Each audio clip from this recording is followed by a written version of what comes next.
Cool Figure TV. Revolutionary salute. Revolutionary salute. Like, share, subscribe. Welcome to the House of Revolution. You know I'm your humble host, the Yao Mean of Revolution. And we got to continue our topic. Hold on, let me turn this down. The Migrant Mayhem. The Migrant Mayhem. Salute. Before we do that, be sure to wipe your feet. That means hit the like button, like, share, subscribe. Let everybody know Cool Figure is live.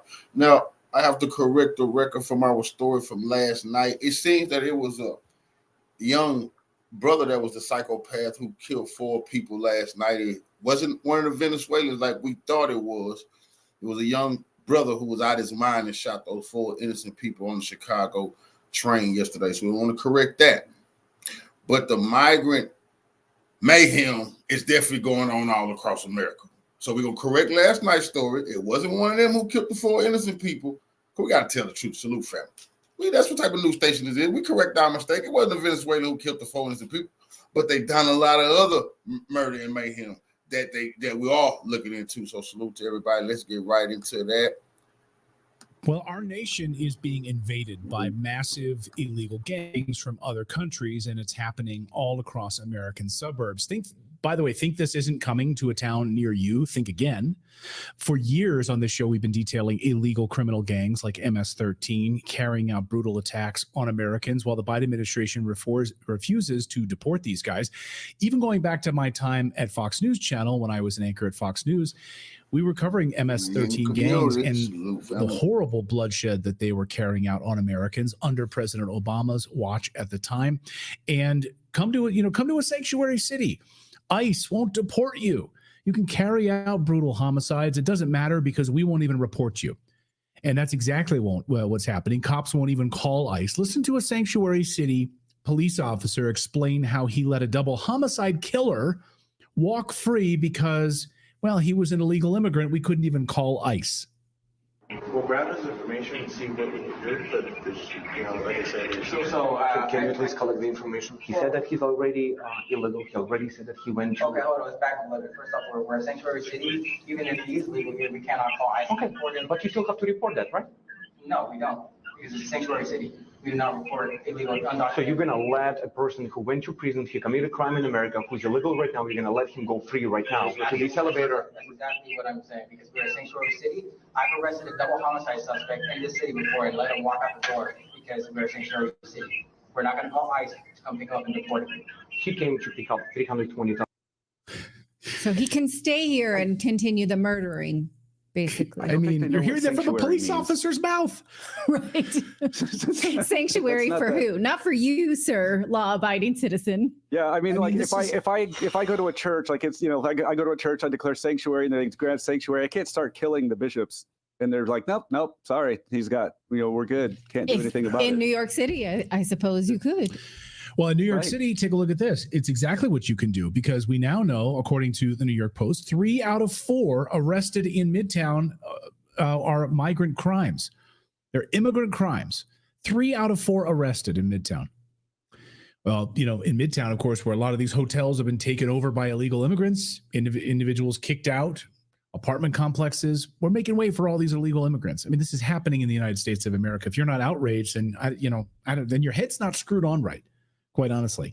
Well, and let's talk about for a second, and I failed to bring this graphic, but I can send it to you, whoever, I'm good for it, is that the people who are most outraged about illegal immigration are, according to recent census data and recent surveys, are Latins, because the Latins that had to jump through hoops to get to the United States legally and work harder in order to stay here, now they see a whole group coming in behind them not having to do that. Yeah. And so it's not just like, oh, this is white pride or what have you. I mean, my mom is half Spanish, so I fit into this group. It's people who have had to jump those hoops and now see that those hoops are being removed, saying, why'd I do that?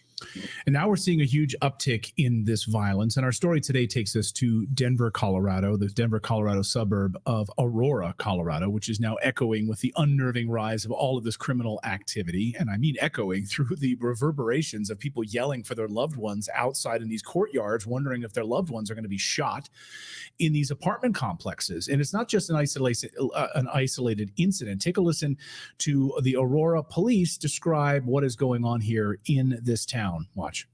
Also tonight, Aurora police say gang members have not taken over the Edge apartments. New video this week from Aurora Police Department shows the officers going door to door at those apartments yesterday. And now Aurora's interim police chief says the gang has not overrun that complex. This comes after officers spoke with residents over the past couple of days. Fox 31's Rachel Sauer joins us tonight with those details.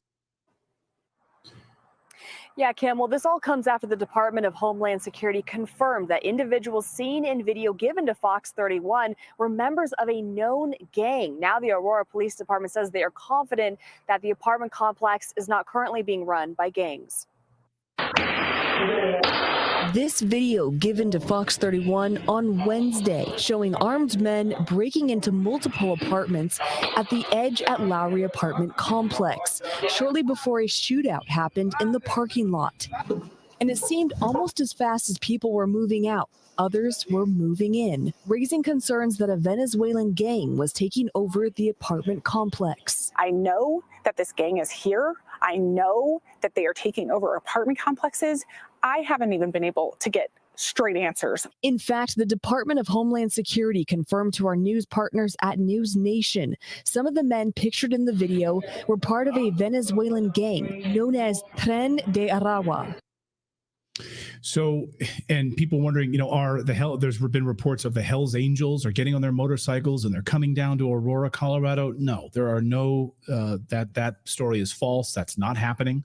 Unfortunately, I wish there were men on motorcycles coming, trying to take back America. Well, we wish that they were actually taxpayer supported men on motorcycles coming in with the guns that we bought them with our taxpayers. That's part of the social contract. Yeah. What I'm curious about, so we're watching that footage or talking about that footage, and so the cops are just saying, no, these aren't gangs. The gangs haven't taken over this building. What are we looking at then? Right. Like what exactly? So I'm looking at this thing that looks an awful lot like what you just said. I know. And then, now we're going to get to it in a second here. This is how landlords now operate, because some of the reporting said that the gangs were acting as the landlord, saying, you pay me the rent now to people living there, and in exchange for what? Yeah. Well, I'm just going to say, but then some of we can get into a rabbit hole there on that, but the mayor is confirming that this is actually happening. So regardless of what the police are telling the local Fox affiliate, that there are, in fact, multiple illegal Venezuelan gangs that have taken over multiple Colorado apartment complexes, and not just in Aurora, but now it's expanding. So it's not just an isolated incident. The city's mayor calls this a nightmare. Armed illegal immigrant gangs from Venezuela taking over these apartment complexes. Former 24-year veteran J.J. Carroll of the Customs and Border Protection, friend of the show, just told me a few weeks ago how this was all unfolding. Listen. Venezuelan prison gangs took over a 99 apartment unit complex. And then instead of sending the money to the landlord, they were collecting the rent. And then it comes out that the city council actually says, well, that's not the only apartment complex. There are several that they have taken over in Aurora, and now they run it all. Now, and you're having broad daylight armed robberies of jewelry stores in Aurora and outside of Denver. Look, Denver's collapsing. Denver has 700,000 people live inside Denver metro area. 70,000 of that 700,000 are illegal aliens. And you think they're going to stay in? No, they're going to bleed out. They're bleeding out to Aurora right now. Where else are they going to go in the metro area? And Ryan Wilson in our chat says, thank you. Someone that calls the BS on the Hell Angels story. I live in Aurora and they are nowhere in sight. Yes. I mean, there's, I see a bunch of people that posted that on social media have now retracted that story. So there's no truth to the Hells Angels are coming into Aurora, Colorado. If you are a member of the Hells Angels and you are planning on going to that town, let us know. But as far as we know, there is no confirmation of that. And in fact, a member of the Hells Angels has come out and denounced that, said that's not true at all. Meanwhile, according to ICE, The gang-involved lookouts are stationed on these buildings. This is according to ICE. This is not according to BS or whatever, this is from ICE, an ICE field director in Aurora, who says that these individuals are staked out on buildings, lookouts for when individuals will show up, law enforcement and other people will show up. The field director of ICE says you'll start hearing whistles because someone they don't recognize is coming close to the apartment. And you'll hear cat calls, whistles, and so forth in order for them to sort of scatter and hide their drugs, hide weapons, etc. on that. Just so you understand what's happening here, these are former prisoners that have been released from prison in Venezuela, which are in the United States, organized and taking over buildings. And just take a look at this. This is on August 29th. This is in one of the suburbs outside of Aurora. These new surveillance footage shows members of this gang, reportedly of this gang. They haven't been able to confirm yet if they're members of this particular gang, but they're armed with the same weapons, going door to door. They went into this person's garage. Now, this person left their garage door open at night, but that still doesn't give you the right to come in and steal their motorcycles out of their garage. So they did that, and they're stealing vehicles, stealing bikes, breaking into houses, stealing merchandise from stores, and of course, taking over apartment complexes. Mayor Mike Kaufman of Aurora confirmed the unsettling takeover of these apartment complexes. So the police are saying one thing, the mayor is saying something else. In his words, this is an organized criminal effort. There have been 0 arrests associated with these crimes. Listen. So there are several buildings actually under the same ownership, out-of-state ownership, that have fallen to these Venezuelan gangs. I'm trying to walk it back and do the investigation as to how there's a concentration of Venezuelans in these 3 buildings. Somebody put them there, and somebody funded it. Whether it's federal government or not, we're trying to find out who. These gangs apparently are attracted to where there's a concentration of Venezuelan migrants. And so they've in fact have kind of pushed out the property management through intimidation and then collected the rents. We have now or have had, it is ongoing operations with a task force of local law enforcement, state law enforcement partners and federal law enforcement partners to root them out, and arrests have been made, but these operations are still ongoing. So they're saying, okay, now we do have some arrests. So some arrests associated with this particular apartment complex. Okay. So other house break-ins though? No arrests. Okay. How many people have been arrested? We sure love to know that. But of course, in Denver, sanctuary city, or essentially a sanctuary city, of course, you welcomed in tens of thousands of illegals, so of course this is going to happen. Let's pause right here, though, and think about this for a second. This is Aurora, Colorado, not some distant third world country plagued by, an insurgency problem. This is happening in American heartland suburbs right now. The very places American families choose to raise their family in because of their safety, their community.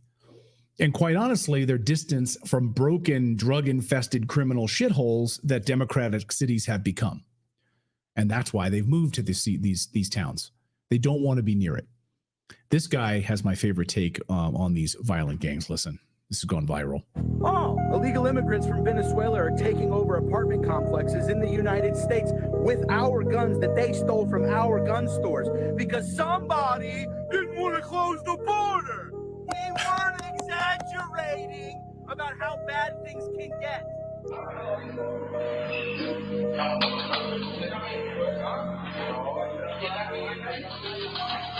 Do you understand that the elites didn't leave the borders open because they care about people of color? Please, for 4 seconds, look past the bullshit compassionate thing that makes you so open-minded that your brains fall out. The elites want to crumble the world. That's why the UK is dealing with this, and every other civilized country is dealing with mass migration that is changing the culture and increasing violence and rape and destroying the nations that once existed.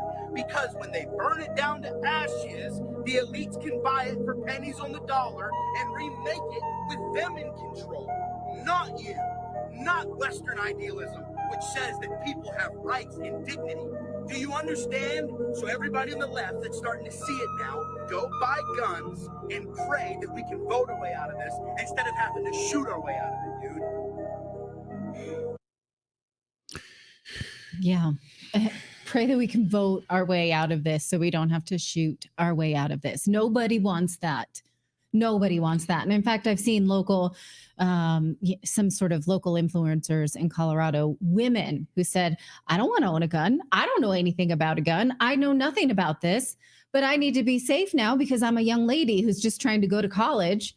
So I'm going to learn. Right? This is what we are being reduced to at this point.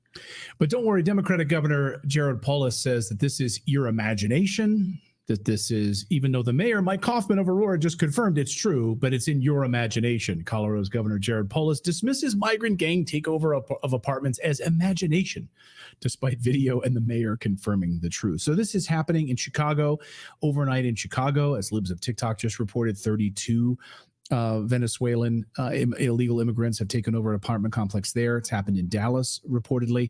It's happening in Baltimore. It's happening in New York. And it's happening in other suburbs around the country. Just saw in our chat someone saying a number of break-ins have spiked in Michigan. Let us know where you're joining us from today in the comments. Are you seeing a spike in these types of crimes near you, break-ins and other sort of crimes that you haven't seen before in your neighborhood? Now, even if you're the kind of person who wants to deny that this is happening because you don't want to see it and you don't want to blame Democrats for it because you love Democrats, you have to also see that not only are Americans unsafe, but people in these migrant communities are as well, because what else are they doing? They are trafficking children. We went over the Department of Homeland Security report just last week that shows that we have lost 300,000 children, lost track of them because of these open borders and this allowance of anyone they want to be lawless. Are we saying they're all lawless? Of course not. A lot of them are victims. So if you want to care about them, you have to shut this down. Remember this DHS whistleblower, Tara Rodas, who tried to alert Congress how migrants are allowed to traffic children with impunity? Listen to what she was trying to tell us. We need to shine a light on this because it's so dark. Can you talk about where are these kids coming from? They're having panic attacks without their parents. So are they being, are coyotes bringing them across the border and they're being dropped at these facilities? How exactly are they arriving in these facilities in the first place before the United States government then traffics them around the other parts of the United States? Yeah, well, it's a very well organized criminal operation. So I can give you an example of one of our cases out of Texas. There was a Guatemalan living in Texas, and he had children who he was luring from Guatemala, telling them, look, you're making $2.50 a day now, but if you come to the United States, I'm going to pay you $6 an hour. So some of the children are lured, like they believed they were going to be Bill Gates rich, right? Instead of making $2.50 a day, they're more than doubling and tripling their wages. They're like $6 an hour. Wow. So they're lured. Some of them are stolen from their families. Sometimes their families are being sold a bill of goods that, hey, if you send your child to the United States, they're going to be able to send money back to you. So these criminal enterprises, they have unfettered access to drugs and unfettered access to sexual slaves. This is happening. Yes. So, you don't want to, you want to pretend that you're compassionate to migrant communities, then you obviously don't care about these slaves. They're like animals to you if this is your position. Really bothers me about that, the image we had before with the Colorado mayor or Denver, or what was it, the governor? Yeah, saying that it's just your imagination. The problem is, like, they in doing that, they never offer then an explanation as to what it is then. So it's like if you see these gangs in these apartment complexes, like holding people at gunpoint, breaking into things, and they're like, no, the taking over of this apartment complex is just your imagination. It's like, okay, then what is it? If I'm imagining, and 4 different apartment complexes taken over, then what just happened in Chicago overnight with 32 illegal Venezuelans that have just taken over? If that's not true, then what is the alternative here? And of course the liberal media will tell you that's like right-wing propaganda. Really? Right-wing propaganda? Not exactly. That the U.S. government has admitted to losing all of these children, migrant and trafficked, and that's the thing is, like, that's what they're doing. They're putting it back on the person that's witnessing it to explain it. They're like, well, no, it's just your imagination. It's like, then what is going on?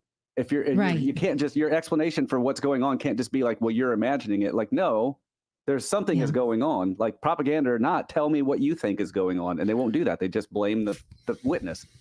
Fortunately, we don't believe these politicians, and we have individual investigative reporters that we've had here on the show, independent investigative reporters who've uncovered this massive child trafficking ring, the illegal immigrants pouring across the border, the massive housing complexes outside of Houston, and so forth that we've covered here on the show. I mean, our list is endless. But even in the report that we covered, the most haunting bit that I saw, I mean, all of it was haunting, but was a woman, no, it was an ICE agent who said, we found a child that we had been tracking. The U.S. government had been tracking a migrant child. They went to check in on that child, and the sponsor said, my husband's abusing this child, is in an inappropriate sexual relationship with this child. They're being abused. And the ICE agent said, we don't have anything to do about that. There's no recourse for us to take the child, take it somewhere else, arrest your husband. There's nothing we can do. So even when the good people who work for the US government are being told this child is being sexually abused, and they're like, we can't do anything about it. We have no system for this because we tell ourselves we're so stinking compassionate to migrants. How can this be? And who's getting hurt? Well, again, let's revisit this New York Post reporting that we showed you the headline of earlier, that migrants are flooding New York City's justice system, making up 75% of arrests in Midtown as pathetic sanctuary city laws handcuff the cops. So what they're saying is that the Post has seen. To our family, Blockbuster for the donation to the war chest. Revolution is a way of life. I absolutely appreciate that love, family. Salute to you. Police reporting, they didn't show it to us. They're saying they've seen it. So we're going to have to take that with a grain of salt, that say that 75% of their arrests for crimes such as assault, robbery, and domestic violence are migrants. And in Queens, that figure is more like 60%. So it's really concentrated in Midtown Manhattan. And here is what they further report, that the problem is made worse by sanctuary laws that mean New York cops are not allowed to work with ICE on cases where they believe the suspects are in this country illegally. Additionally, the New York City Police Department says it's barred from tracking the immigration status of offenders. So, this guy, he keeps raping and murdering and stealing. We're pretty sure that he should be deported, but we have no way to even ask or work towards that goal. So stay here, sir. Rape to your heart's content. He says it almost makes it impossible for authorities to get their arms around the problem. And this one veteran prosecutor said, New York City eliminated a tool to get rid of violent criminals. What a mess. The sanctuary city is pathetic. It's disgusting. It's crazy. And making matters worse, police say that word has gotten out in the shelters about the city's lax bail guidelines, meaning migrants know that they're going to get kicked back on the street if they get nabbed, so they don't care. It must be very frustrating to be a law-abiding New York City taxpayer, or worse, small business owner, knowing that if not for this sanctuary status policy, you might have a fairly safe city. Apply to these. But that's not the social contract that our people stay in. It even sucks for citizen criminals, because they're the only ones like bearing the brunt of criminality. Like, they go to jail. Like, I'd be pissed if I was a thief. And had an ID. We need more. I guess we need more vigilantes. We need more Batman. Like to swoop in, because apparently, be careful what you say there. I mean, if we don't have laws, then I guess we're a lawless nation right now. So illegal immigrants, they won't phone up ICE. They won't have any. They just walk free. Or if they do get nabbed, they're just released on bail. It's totally fine. And I want to remind you of this clip that we showed in February of 2024, because it's not just willy-nilly bad guys who have gone rogue or working on their own or what have you. New York Police Commissioner Eddie Cabin said this about how sophisticated migrant criminal rings are. He called them ghost criminals. Today, we are seeing similar situations with migrants. They're essentially ghost criminals. No criminal history, no photos, no cell phone, no social media. Sometimes we're even unclear on a name. Come on, that's disgusting too, because you see, when the Democrats was like, These people, they're good people. They have no criminal history. They have no history. Remember, they giving them excellent credit too. This is disgusting. They giving them Social Security cards. Well, guess what? Have you ever been convicted of a felony? A lot of us got to say, yeah. They can say, no, they just got out of prison. And get to say, I ain't never ever committed nothing in my life. You see, like he said, the ghost criminal, they get arrested, no history. That's disgusting, man. That's disgusting. And on top of that, the Democrat operations are extremely sophisticated. They intentionally try to evade the police. This is exactly the dystopic scenario of Gotham City. I don't know what anybody is motivated to do about it. If you don't think it's intentional, I don't know what I would love to know some kind of alternative. Why is this happening? It's not even a matter of do you think it's unintentional? It's not. We've proven here on the show that it is absolutely intentional with the great reporting from J.J. Carroll and Ryan Matta as part of their documentary series they're working on This is Treason.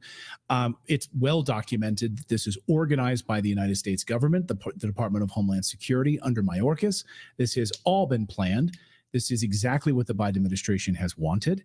You can't get voters, bring in 20 million of them that will be on the government payroll and, vote just the way you want and remake the United States. And that's exactly what we're seeing. So these sort of blue city sanctuary dystopic hell is now spilling over into the suburbs of America. And that's exactly what they want because they want the destruction of the.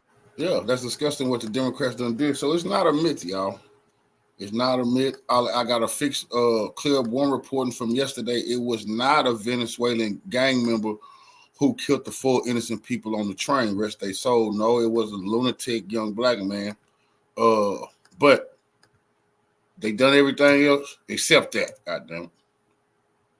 Yeah, shout out my nigga from D's Media. You feel? And it is a lot of people trying to post videos saying, well, no, the migrants in Chicago. One do I see he go to an apartment complex and saying, see, no, we living peacefully with the migrants, blah, blah, blah, blah, blah. Some people telling me he was scared as hell. A lot of people say it's a goddamn lie. They know exactly what the fuck is going on in Chicago. So getting online and saying people lying, you lying. We know what's going on. Oh, it's your boy D's Media back again with another video. Like, comment, talk about, man, visit to it. For anybody that thought I was capping. This young Venezuelan man right here. See, for all those, some niggas old black jumped in on Instagram. We ain't going for that. We ain't taking that. People lying on us. So the Venezuelan dude recorded himself in front of that motherfucker. You know what I'm saying? I was trying to tell y'all that these Venezuelan gang immigrants, man, they've been targeting Chicago, Indiana, Colorado, Arizona, and several other states. And clear as day, man, they trying to take over territory. This is a prime example. They walking in front of O Block. They apparently say that the shots was fake, but from the video they sound real. But it could have been fake too. You know what I'm saying? Because at the end of the day, it didn't sound like it was hit nothing of that. So it definitely could have been fake. But the fact that that they walking in front of O Block, man, that they playing a dangerous game, man. And now it's gonna come to the point that, man, a lot of these communities. I seen one brother posted up, and I forgot what. I'm gonna have to start taking looking at them posts when I see particular people saying where they from and what they going through their neighborhood. Because one dude named a particular neighborhood and said, "Man, everything y'all said online is true." And then, like I said, if you didn't see him pressing the Latin gangs, then it's a conspiracy going on. He say these people talking about the Venezuela and all kind of shit. He said a deep bunch of them got Mexican flags. So they linking up with the. I told y'all cartel hand was in this shit, man. Sinaloa.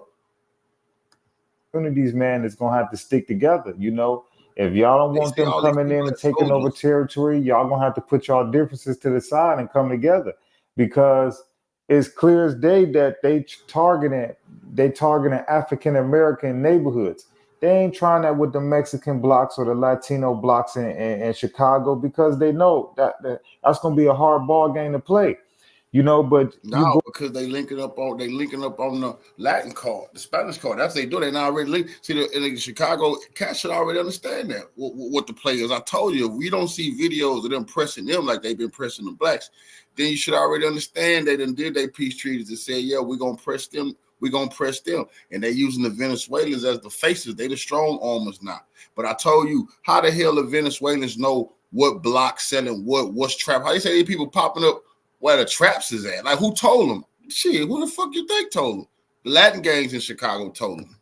Going up against blocks that's already beefing, you got this block beefing with a block over, and it's beefing with 2 more blocks over. So these Venezuelan gangs, it's gonna be easy for them to get in there. You know, it's already been reported that several East Side gangs has been getting into it with them.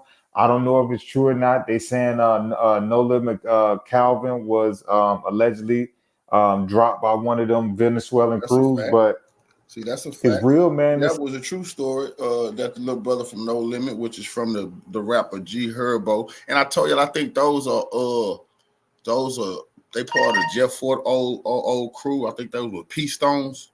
If I'm wrong, correct me. No Limit. A lot of them are Peace Stones. I think they Stones.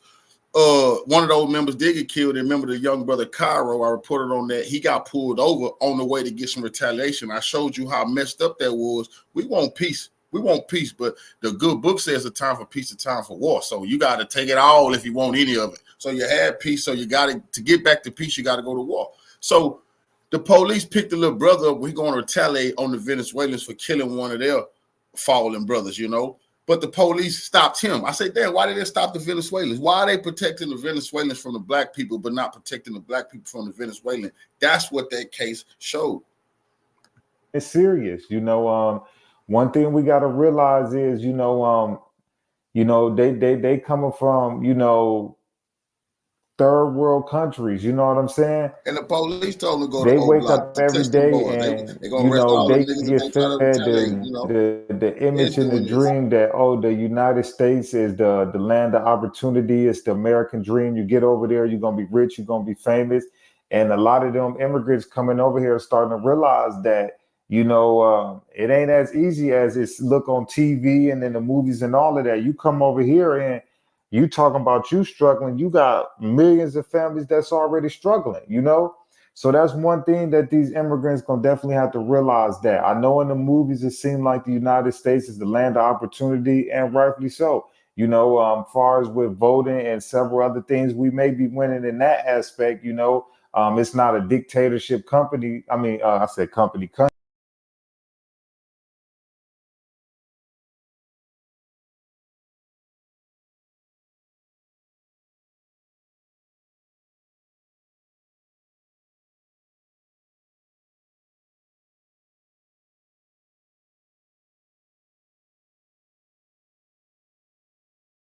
Homeowner in the Bronx started renting a basement apartment to a woman who's from Ecuador. These migrants were gang members who had been arrested over and over. So gangs are now taking over homes and apartments in New York City. In some cases, they disguise themselves as normal renters, but in other instances, they simply break in and destroy the place. And unfortunately, New York is not the only city in America where this is happening. Some new video today shows that some are calling gang violence at an apartment complex in Aurora. We see men there entering an apartment building with several weapons, then busting down a door. A sergeant and 2 cops pull up to this house. They see a man pointing a gun down a driveway. They chase that man into a basement apartment and they make the arrest. And he's an asylum seeker. He's a migrant. They used this woman to get them in there. And once one of them was in there, it became like a clubhouse for 8 or 9 of the most dangerous people the landlord had ever been introduced to. You can see the windows are shattered out. There are things on the roof damaged. Fire officials on the scene tell us the spark was an extension cord that was charging multiple e-bikes. Now, they say this is a property, again, that home right in the middle, that is a problem for the community. They say they have seen people coming and going, and they say it was only a matter of time before this property caused a problem. And right now, even as we speak, a new migrant caravan is on its way to the U.S.-Mexico border. Those in the caravan say they want to cross into the U.S. before November's election. They weren't afraid of being arrested. They weren't afraid of anything. They knew nobody was going to do anything, so they just came back and set up shop like everything was everything.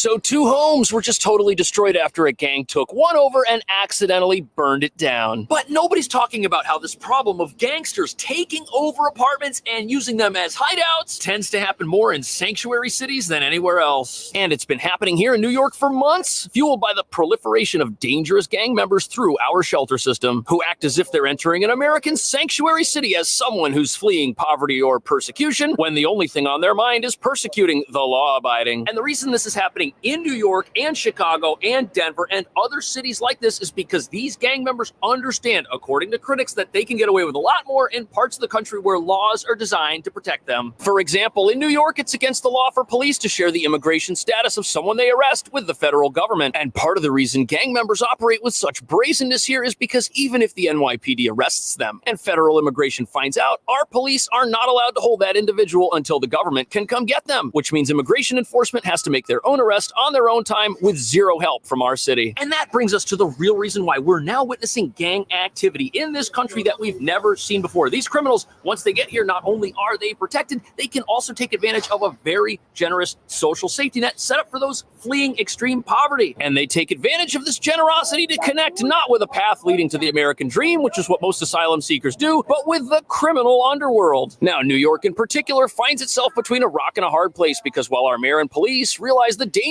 we're now facing because of this gang activity, they're fighting an uphill battle against a legal system that keeps criminals out on the street when they commit minor, non-violent offenses, like engaging in a calm, peaceful shoplifting spree that doesn't hurt anything except the bottom line of a big company, or shut down one of New York's many small, struggling businesses. But critics say we've got another problem because this city and its shelter system are now full of individuals who may not be who they say they are, and may be hiding from a past life as a criminal, or worse, trying to start a new life of crime here in America, which recently happened when gang members took over a building and started a fire that led to 3 law-abiding families losing their homes forever.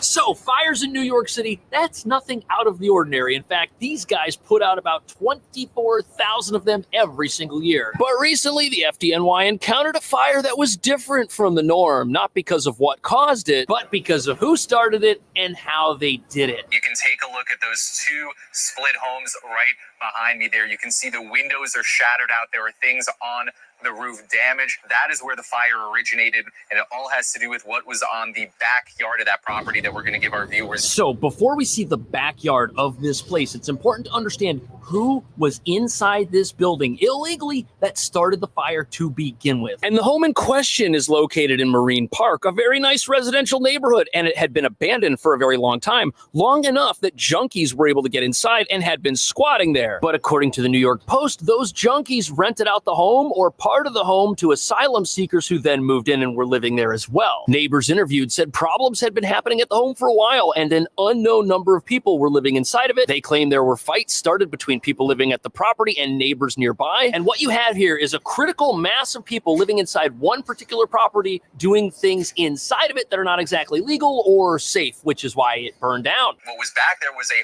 hoarding of trash that basically acted as an accelerant and kindling for the fire. Now, fire officials on the scene tell us the spark was an extension cord that was charging multiple e-bikes. Now, when that extension cord caught fire, so did the lithium-ion batteries. The flames. So the backyard of this home, which was valued at $750,000, it was full of stolen e-bikes and trash. Now, from the street, you can see a lot of the debris that caught on fire in the back that had kind of been hauled out onto this little side area here. But there are some photos of the backyard online. Look at this. It was basically a big dump right there, ready to catch fire. What a disaster. But what's really sad about this story is that the people in this property that were living there destroying it, their behavior destroyed both properties on either side of it as well. If you look at the front door of the house to the left, you'll see paperwork from the city that stops people from coming inside as the property was damaged pretty badly. The side of the house is burned and scorched. It's likely totaled, which is a shame. You can tell people were living inside of it because the exterior is well maintained. It looks like the porch has recently updated windows. It looks nice. There's landscaping work out front, but now the roof area has no windows and there's a burned up mattress on top of the building. And whoever was living there spending money on that property, improving it, now does not have access to it and can't live there. All because our city has a system in place that allows gang members to take over properties and do whatever they want inside of them. But sadly, this story gets even worse. This is a property, again, that home right in the middle where you can see the burns on the side, that is a problem for the community. And they say it was only a matter of time before this property caused a problem. That's what they say they were worried about, that they were reporting to every agency they could. And unfortunately, those calls, despite that, this incident still happening here today. So the fire at this property was so intense, it not only took out the property that was on the left side, but the property on the right side that was attached via a wall, that one was also condemned as well. And there was a family living there that had 3 small kids. And now this family, who'd apparently purchased the home back in 2021, now they've got nowhere to go. And this has people asking, at what point does creating a city that is a sanctuary for criminals with laws that don't punish them something that starts impacting the law abiding? Now, since these neighbors shared an adjacent wall with this property that was turned into a house of horrors, when they were interviewed, they claimed that people were just coming and going from that place at all hours of the night. They suspect that many of the folks entering and leaving were people buying things that were illegal. Plus, they claim that there was always fighting going on here in the way of verbal arguments and shouting matches at all hours of the day. And apparently this year, 18 complaints were filed with 311 for public disturbances. But it gets even worse, because before the fire started that took out these 3 properties, police had been called to this place 15 times over the course of 2 weeks. That's twice a day. And nothing was done to remove these bad actors from a property they did not own. Plus, it reveals that this entire area was being terrorized by whatever was happening inside, yet nothing was being done about it. There were no laws to get these people out, and the only way they ended up leaving was when the place caught fire because of the dangerous conditions inside of it. But sadly, the tragic tale that we have at this property isn't the only one that's taken place in New York recently. And many observers say that the rising gang violence that started here first should have been a warning to the rest of the country as to what was coming. 2 cities and towns that have laws that seem deliberately designed to protect bad actors and help them live lives of crime.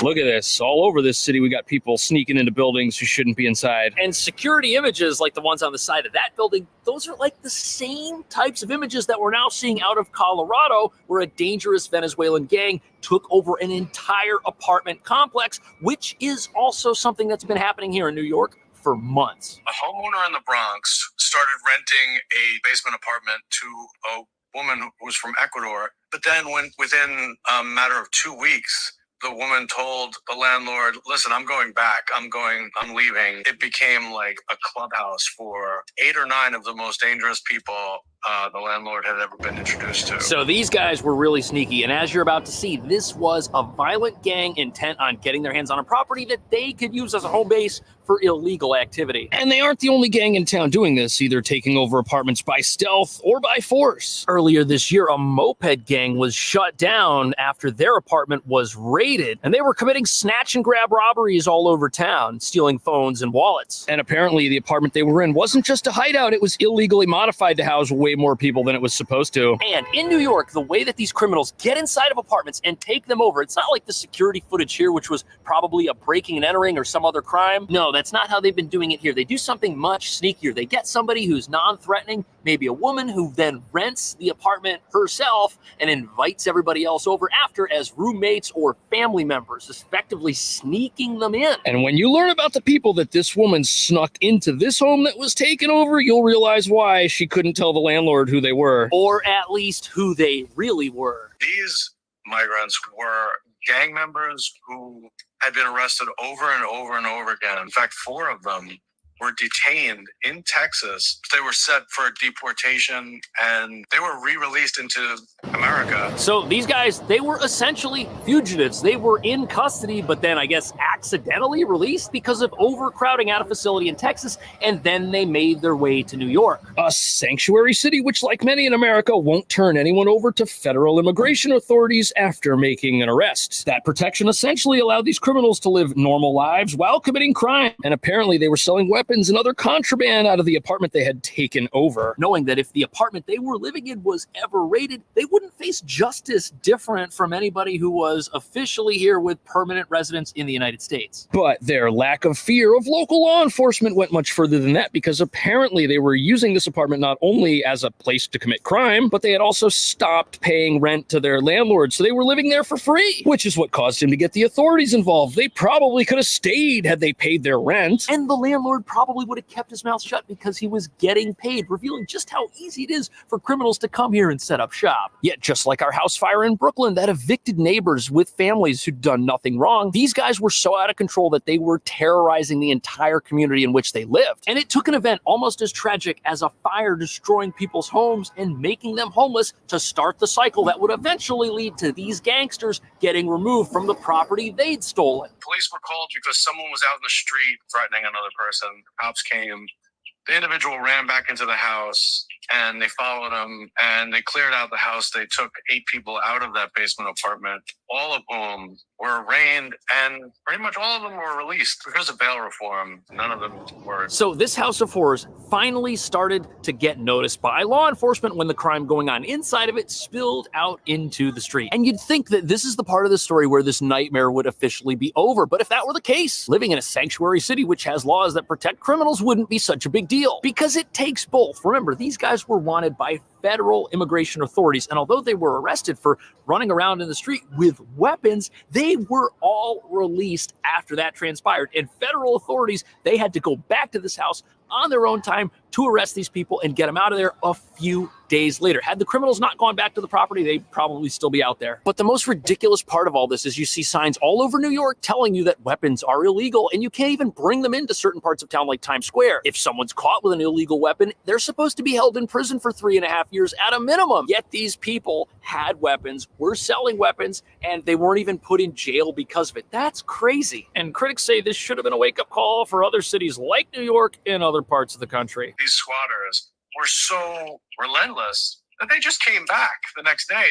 They weren't afraid of being arrested. They weren't afraid of anything. They knew nobody was going to do anything, so they just came back and set up shop like everything was everything. So with all of this going on in New York City for months, you've got to wonder what folks in other parts of the country were thinking when they read about this stuff. Did they really think that the same people intent on committing the same types of crimes and growing their criminal gang operations wouldn't try to do the same thing in a place like Colorado? Because it looks like that's exactly what's happening right now, with one gang taking over an entire apartment complex and evicting the residents who live there. And things there are following a similar pattern as they do in New York, where the crime that we allow spills out into the suburbs and surrounding parts of the East Coast. And tell me if this sounds familiar. You've got people getting arrested in Denver who were wanted in other parts of the country for committing other crimes, yet fled there because they knew they'd be protected. Now look, sanctuary cities, they aren't the only cities in America not immune to the presence of gang members who've snuck into America under the guise of seeking asylum. But the reason things are so much worse in a sanctuary city like New York, for example, is because of our other progressive laws that protect criminals when they do things that are wrong. And what's crazy to think about is that the amount of criminal activity taking place in New York would look very different if we actually enforced the laws that we have on the books. And the problem of criminals coming here to evade federal immigration authorities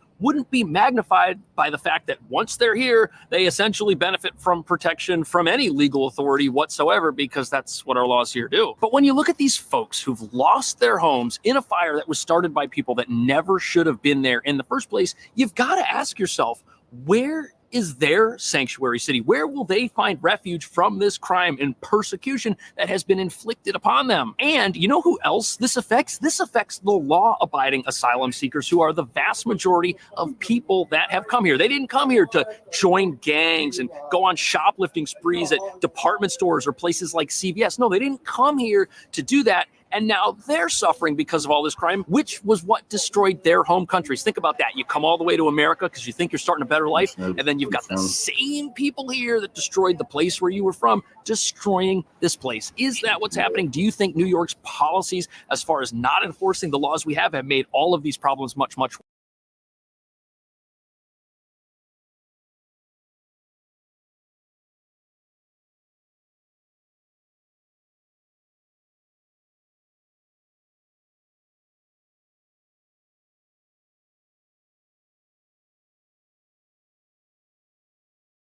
Moods.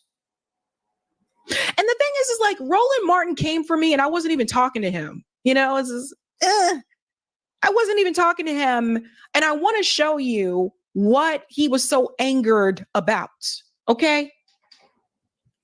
Because Roland Martin's job is to jump in and defend the Democratic Party at all costs, even when they're wrong. Like, I've never seen someone have Twitter thumbs like this before in my life. He will just jump in very quickly. It's really weird. It's really weird. I'm like, dude, we don't even you don't follow me. I don't follow you. So it's kind of weird. You know, I'm like, what are you doing? Like, what? I don't know if he has people sending him certain tweets and saying, oh, you better respond to this, you better respond to that, or whatever. But it's obvious this dude is just there to simp for the Democratic Party and defend it at all costs. So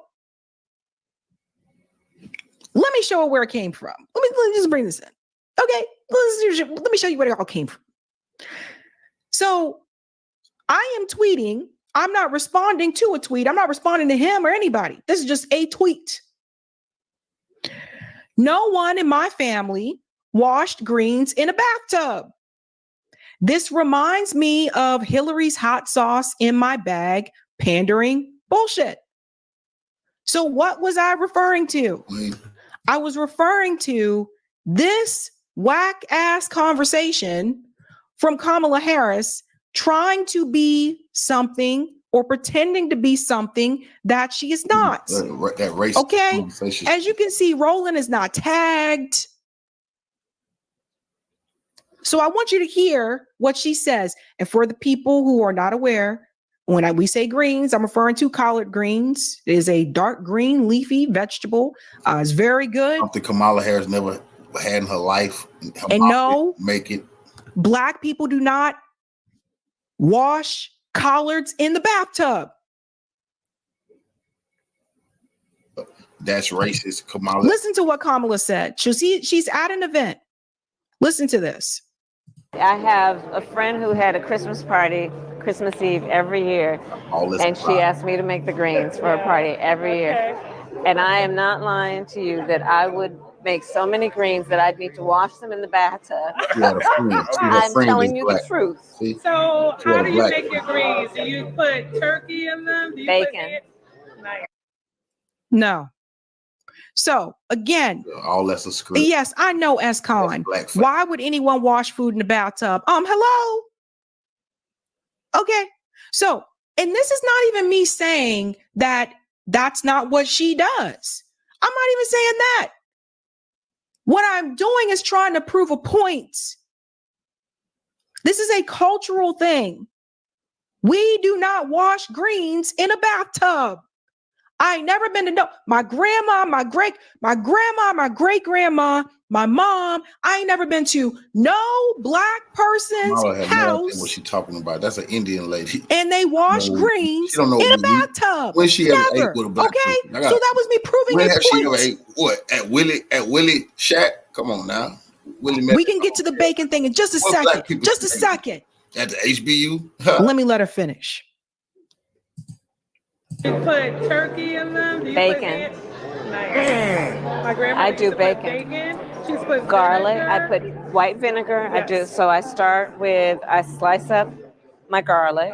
But no, first I chop up the bacon and get all that fat going. Then I put garlic, some chili peppers, and then a lot of water and a little chicken stock. And I let it go for a while before I put the greens in. And then, right, so you get that going and all that flavor. And then I put the greens in for a couple hours. Then I do vinegar. And then I heat with a little Tabasco. No, that's okay. Yeah, but Tabasco, well, like I like Louisiana hot sauce, but Tabasco has that right amount of vinegar. Yeah. And that's how I do my greens. I see why you get invited here. No, we must correct this, ladies and gentlemen. We must correct this. Okay. So, first of all, let me just put up this. Dwayne says, Ham Hawks, thank you. Z-Manny says, justice for collard greens. This is not how Black people make greens.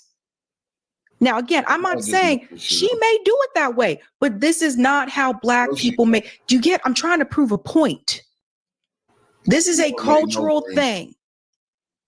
And everybody in my family has made them, include me. I also, and this could be a preferential thing, I also don't use no damn bacon.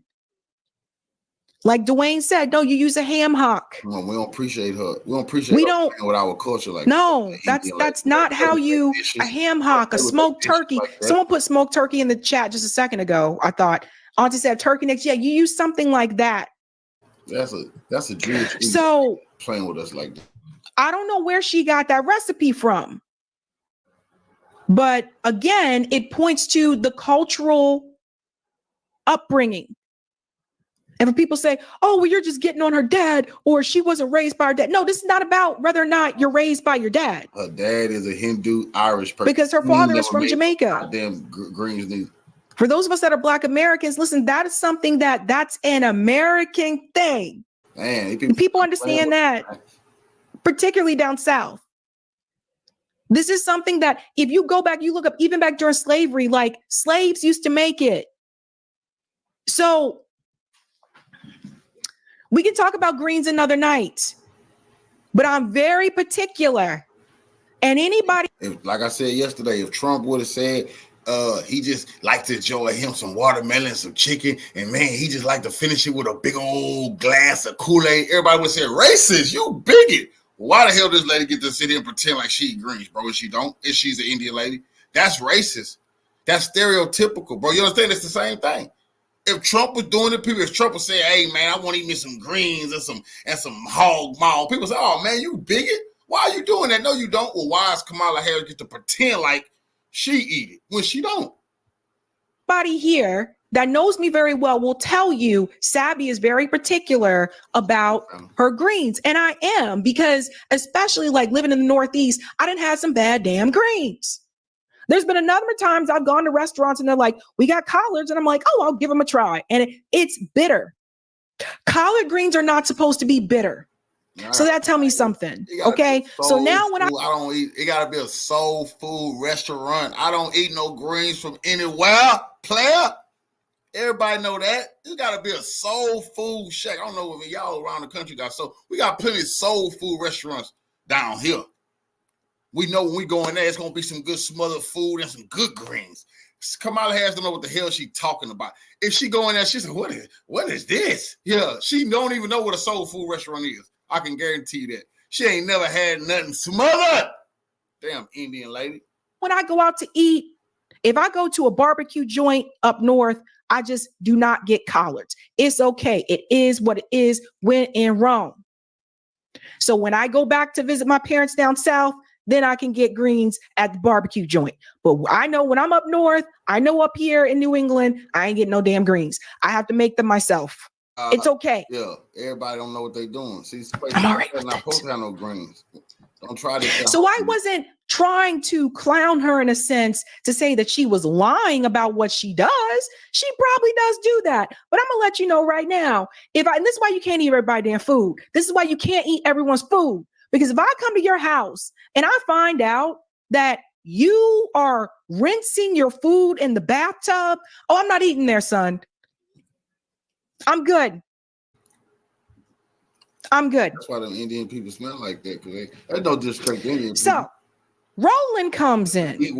I know Miss Kiwi. Miss Kiwi said, or smoked turkey and greens. Bacon goes in cabbage. I'll even bathe, because Indian people, they don't like bathing. They say, I think they bathe. Real Indian people, y'all might think I'm bullshitting. This is real Indian people. That's why they had that smell. You know, bathing ain't for everybody. But the good books say cleanliness is next to godliness. So, you know, we stay fresh and clean. We came up with that. We taught other people in this world how to bathe. That's real talk. But anyway, just stick to the subject, Key. All right. Do she bathe or do she just put her oils on her? I wonder. I really wonder, because she grew up in the Indian culture. Did her mother bathe? You know, that people we talking about the tub. They didn't use the tub much. We sit there thinking you're coming from a mind state of bathing every goddamn day, sometimes 2 times a day. They're coming from a different culture where the tub is where they cook. It's not for I know, Miss Kiwi. I know. I know, girl. I know. Roland Martin. Salute to our brother Vincent Brown for the donation to the war chest. Revolution is a way of life. Absolutely appreciate the love, family. Hey, now I know that I ain't trying to just sit here and crack no jokes either, because you took really guidelines that on your ass about that type of. Is that against the anti-Asian hate bill? I don't think so, but I ain't going against the Asians. That's what I said is a fact. We laugh and joke, but everybody and mama know that bathing is not for every culture. You had a lot of white people in Hollywood that came out last year and tell you they don't like to bathe. People shocked. No, just because you thinking it's a game? Hell no. They feel liberated by stinking. That's serious business. No, I got the right not to bathe. I got all that, man. Listen, I'm going to have to run a live and show y'all how when we civilized the world, we taught people to shower. Remember, Europe didn't even have spices. Nigga, when we that was one of the worst things you ever did. Taught people in Europe about herbs and spices. They take your ass to war behind salt, behind pepper, behind garlic. What? They come conquer your nation when they found out about cooking food. They wasn't cooking no food. So Kamala, she mocking us. Ha, you goddamn recipes. We liked it better when everything was raw. How the hell with you? Martin comes in. Nobody talking to the roly-po. Nobody. Roland comes in and inserts himself into this conversation. I think he thought he was going to ratio me, but it did not work that way. Okay, 3.1K likes. He came in 789 likes. This is what Roland Martin had to say. And you pushing the same hot sauce bullshit. Stories were done a decade before about her love of hot sauce. That ain't new. And your family didn't establish the rules on washing collard greens, but hers did.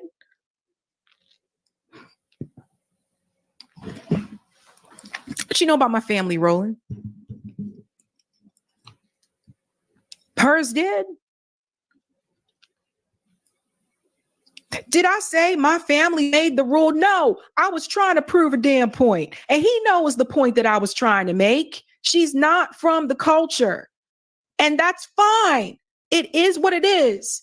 But she should just say that and stop avoiding the question on interviews when people ask you, oh, well, Donald Trump said that you're not black. She's like, I'm just going to say next question. Okay, I don't know any Black American that would sit there. If somebody said to your face that you're not Black, I don't know any Black American that would sit there and just pretend like,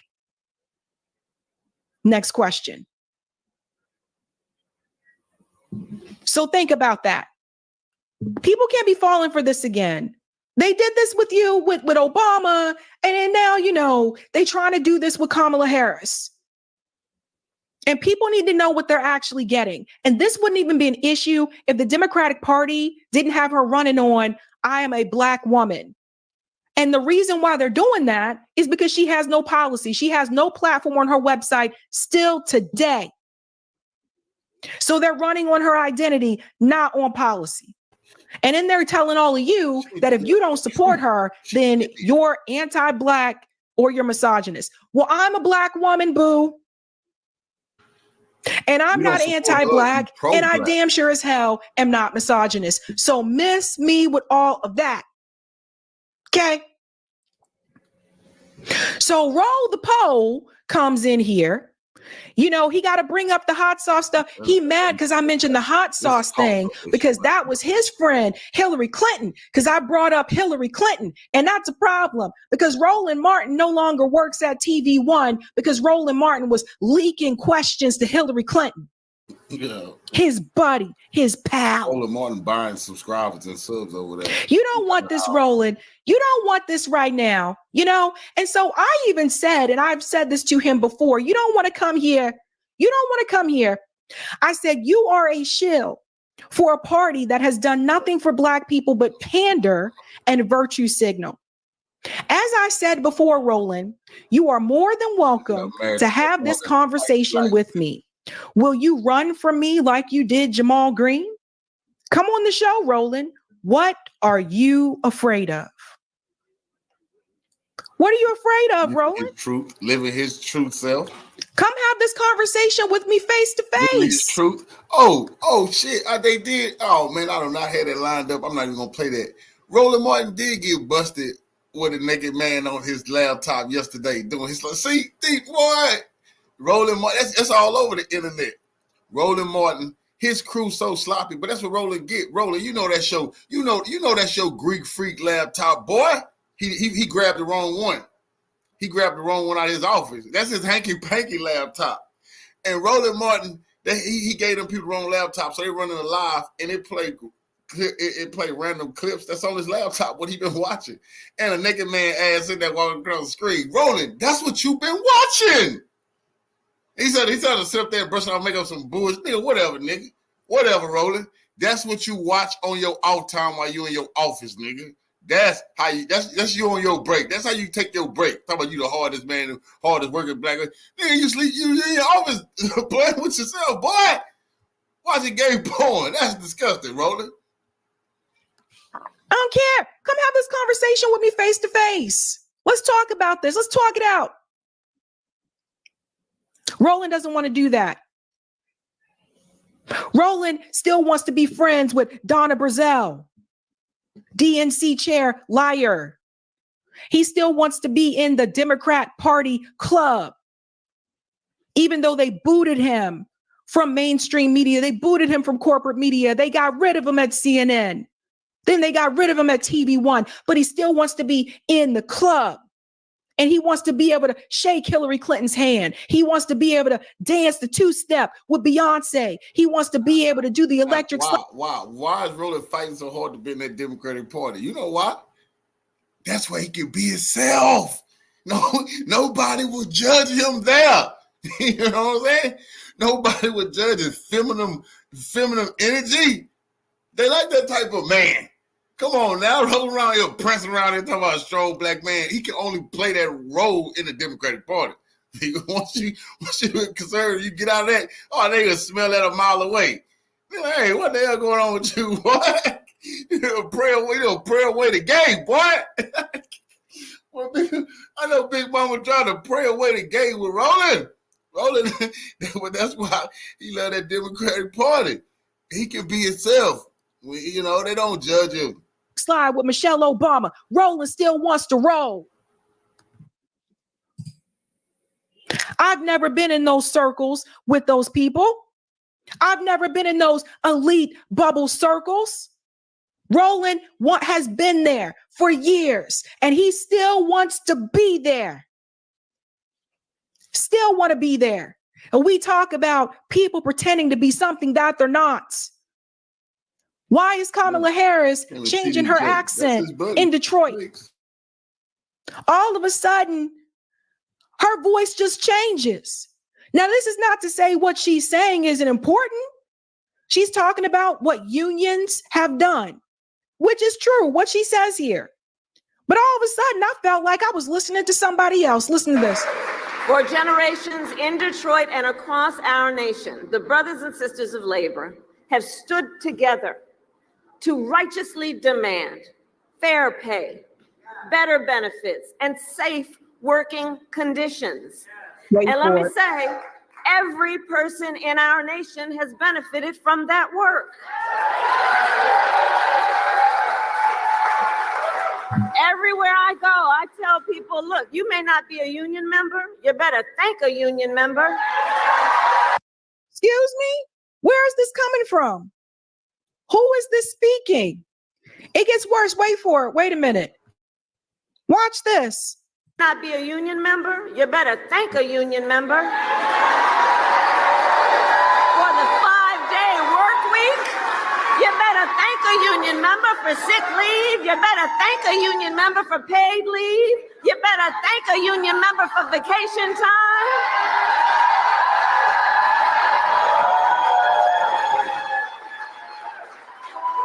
Because what we know is when union wages go up, everybody's wages go up.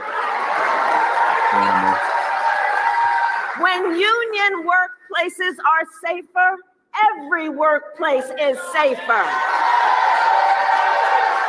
When unions is strong. Now, what she's saying about what unions have done, that is I can't true. believe no word. She's Not right. coming from Unions her. have done a lot. No, not coming from However, her. Not coming from her. My daddy was a union man. I know about the union. See, fake and fraud. Don't tell me about no union. Like, what the hell are you talking to? Acting. This ain't no damn game. The hell you don't give a damn about no unions. You don't give a damn about. This lady don't give a damn about nobody except she fake. She think this lady care about the unions? Man, please. Ever. Who is this? Union member? For the 5-day work week? You better thank a union member for sick leave. You better thank a union member for paid leave. And who is this? Man. Who is this person? People union bus. Why is it that politicians, this mainly happened on the Democrat side, why is it that Democrat politicians feel like when they come into cities that are predominantly black, like Detroit, this is in Detroit. It's just about unions. Ain't nobody on no food stamps, nigga. Ain't nobody steady low income. See, this is a scam. This is a scam. These people use people in the unions to further their policies. These people about low income. The people in the union get money. They demanding more. They got pensions. They taking vacations. You living pretty good. You got a union. This it's just a hustle because she don't give a shit about them. She want their votes. Oh, she really want to target people on food stamps, the very poor, keep people poor. You know, this lady know you really living good in the union. You might not. It's a toss up if you even want to vote Democratic. Right. Or when they go to an event and they're trying to recruit more black people, like when she came to Atlanta and she brought in Meg Thee Stallion. Why do they do this? Why are you changing your accent? You better thank a union member. Who are you? Who are you? You don't talk like that. No, and she won't hire nobody on her staff. And Roland Martin, he wants to overlook this kind of stuff. He wants to say, stop it, stop it, stop it, stop it. She's a black woman. I'm tired of people. I'm tired of people coming after Kamala Harris, calling her not black. She's a black woman. Black people don't have to try that hard, boo. Black people don't have to sit up there and put up this fake, you better thank a union member. Black people don't sit up here and sit up talking about washing no damn greens and no damn bathtub. That's when you don't do none of that. Black people don't say, oh yeah, I know I had some marijuana back in my day too. I used to smoke a little something and listen to Tupac. No. People who do that are people that are trying to play you. People that are trying to ass in jail. And I said this before. If Tupac would have cussed her out. She don't know no Pac. You think Pac fuck with the prosecutor? And then when she locked up innocent back for marijuana, what? She would have been on Machiavelli. Is she crazy? Why does she know what Pac used to give prosecutors? Hell? Politicians hell? Come on now, that's why it's disgusting. I won't be letting them people clout chase off the big homie Machiavelli. He would never side with her. This man, see, Parker been like, these coons wouldn't even Roland Martin them, they wouldn't be doing this. Luke, Plies, please. If Machiavelli was out there, he would not let them side with mother been locking every goddamn body up for a little marijuana. Man, get the hell out of here, nigga. Trying to speak to a specific group at a certain point in time, and they feel like they got to pretend to be somebody that she obviously not.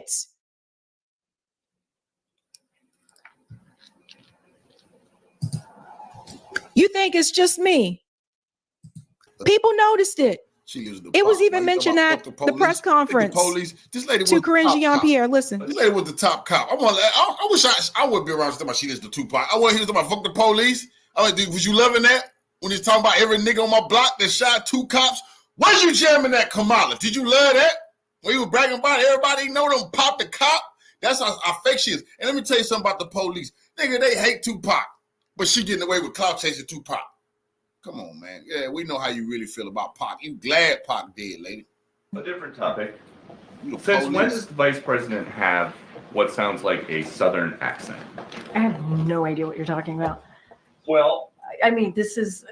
She was talking about unions in Detroit using one tone of voice. Is this something that same you think? Line? Okay, Peter. That she used the same line in Pittsburgh, and it sounded like she at least had some kind of a southern drawl. I mean, do you hear the question that? I mean, do you think Americans seriously think that this is an important question? They care. You know what they care about?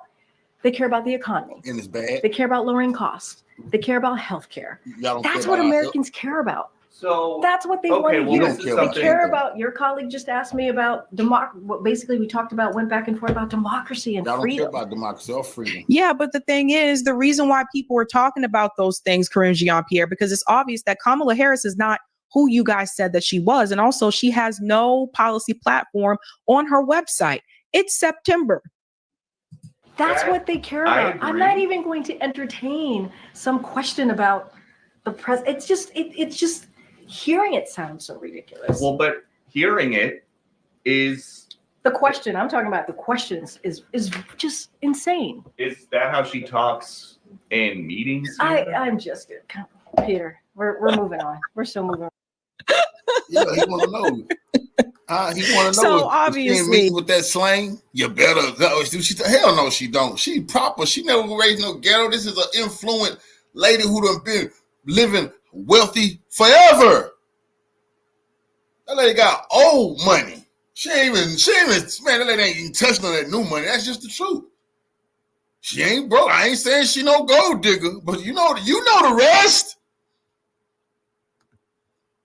You know, I'm not the only one that noticed it. Other people are noticing it too. And it's just, you know, the platitudes that these politicians give to Black communities, or when they go into a community that's predominantly Black, it's laughable, it's ridiculous. And they feel like, oh, if I say these things, I don't actually have to do anything for them. Never forget what we found out about Nancy Pelosi's emails, the email that was sent to her during the BLM protest. Never forget that. What was leaked never promised them anything.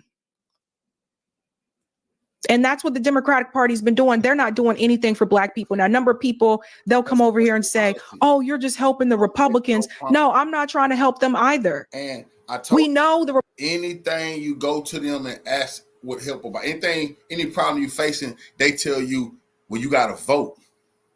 See, when you go vote, then you say, well, man, I'm voting against the Democrats. Oh, man, wait, now you won't get what you're looking for. Like, hey, you're not giving us what we're asking you for. You talk to them about any problem you have, they're going to tell you, well, you got to vote because the Republicans trying to take away your voters' rights, which is a big-time scandalous lie. When Black people realize that, I swear to God, I grew up, these people had to be scared to death that we were 1 foot back in slavery. Any day now, they taking away their vote, voting us back into the fields. We getting dragged out of our house. Next thing you know, we be singing Swing Low, Sweet Chariot, picking cotton. That's what the Democrats had us thinking. Our children read that whole time. Thinking, if you don't vote, you're back to picking cotton. That's fucked up, Democrats. That's why we're getting these bastards out of power. We're putting them into this forever. Because they liars. And the only thing they got to offer us is civil rights. That's it. And Black people understand that. That's your reparations. Civil rights. You got Dr. King, don't you? I mean, I love Dr. King. But, bro, that's a long-ass time ago. That's not helping us. They don't want to give you no help. They want to give you something to hope and dream and wish. And see, they want you to feel good. Not live good. Feel good. That's serious business, man. The Republican Party isn't trying to do those things. I'm not trying to help them either. I'm trying to tell you, stop being a slave to the system. I'm trying to tell you, stop voting for this party that is doing nothing for you. That people will fall for this. People fell for it during Obama too, but at least Obama did have like a policy platform. I mean, he was running on, oh, we're going to give everybody should have health care, like that kind of stuff. He did have policies and all that jazz. Bullshit. But Kamala that was bullshit. That was bullshit. I couldn't believe it.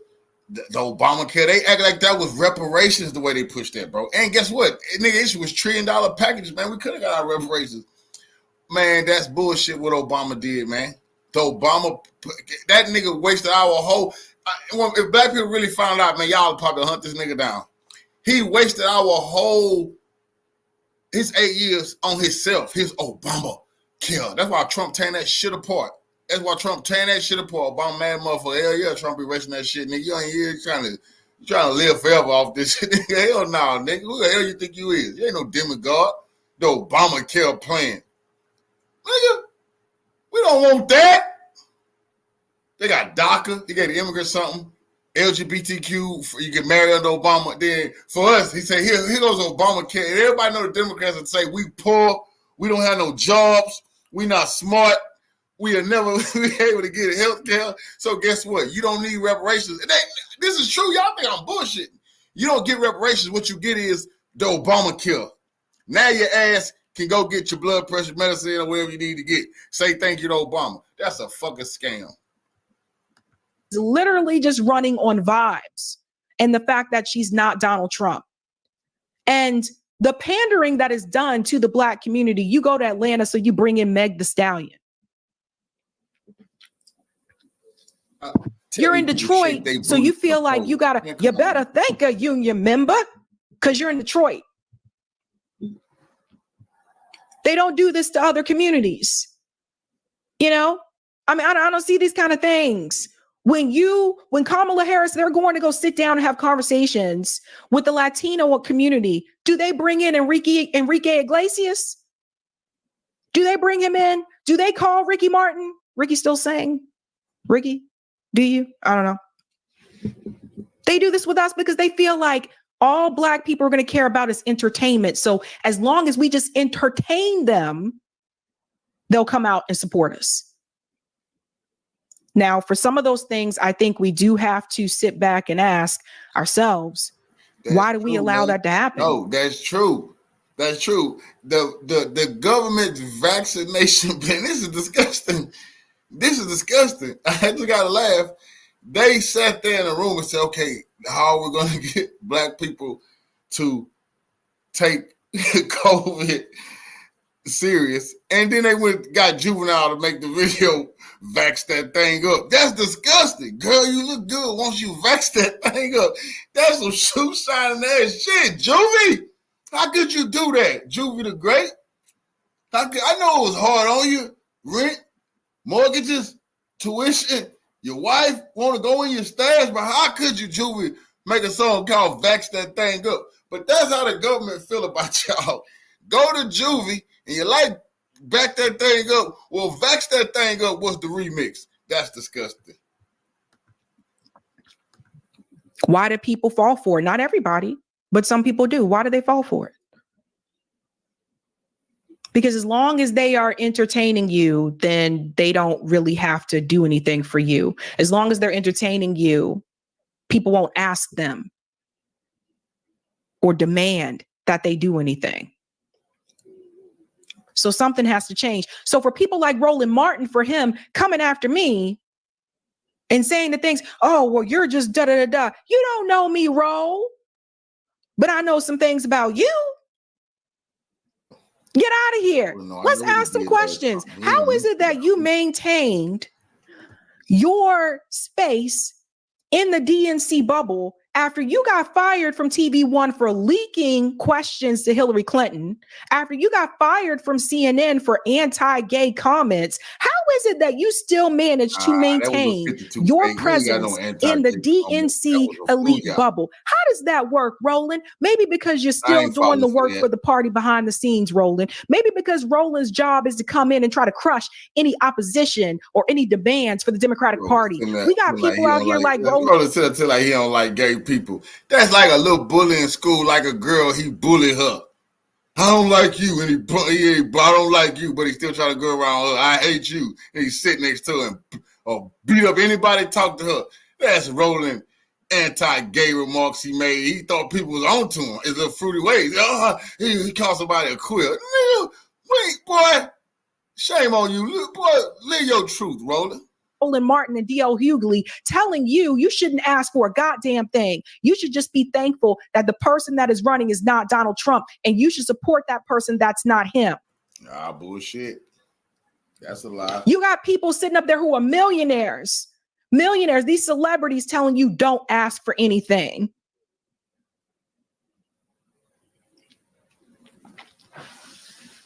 So I invited Roland to have the conversation. You don't want to have the conversation. He don't want to have that conversation with me because I think he know how this is going to go. Because I got some questions. How you stay in those circles, Roland?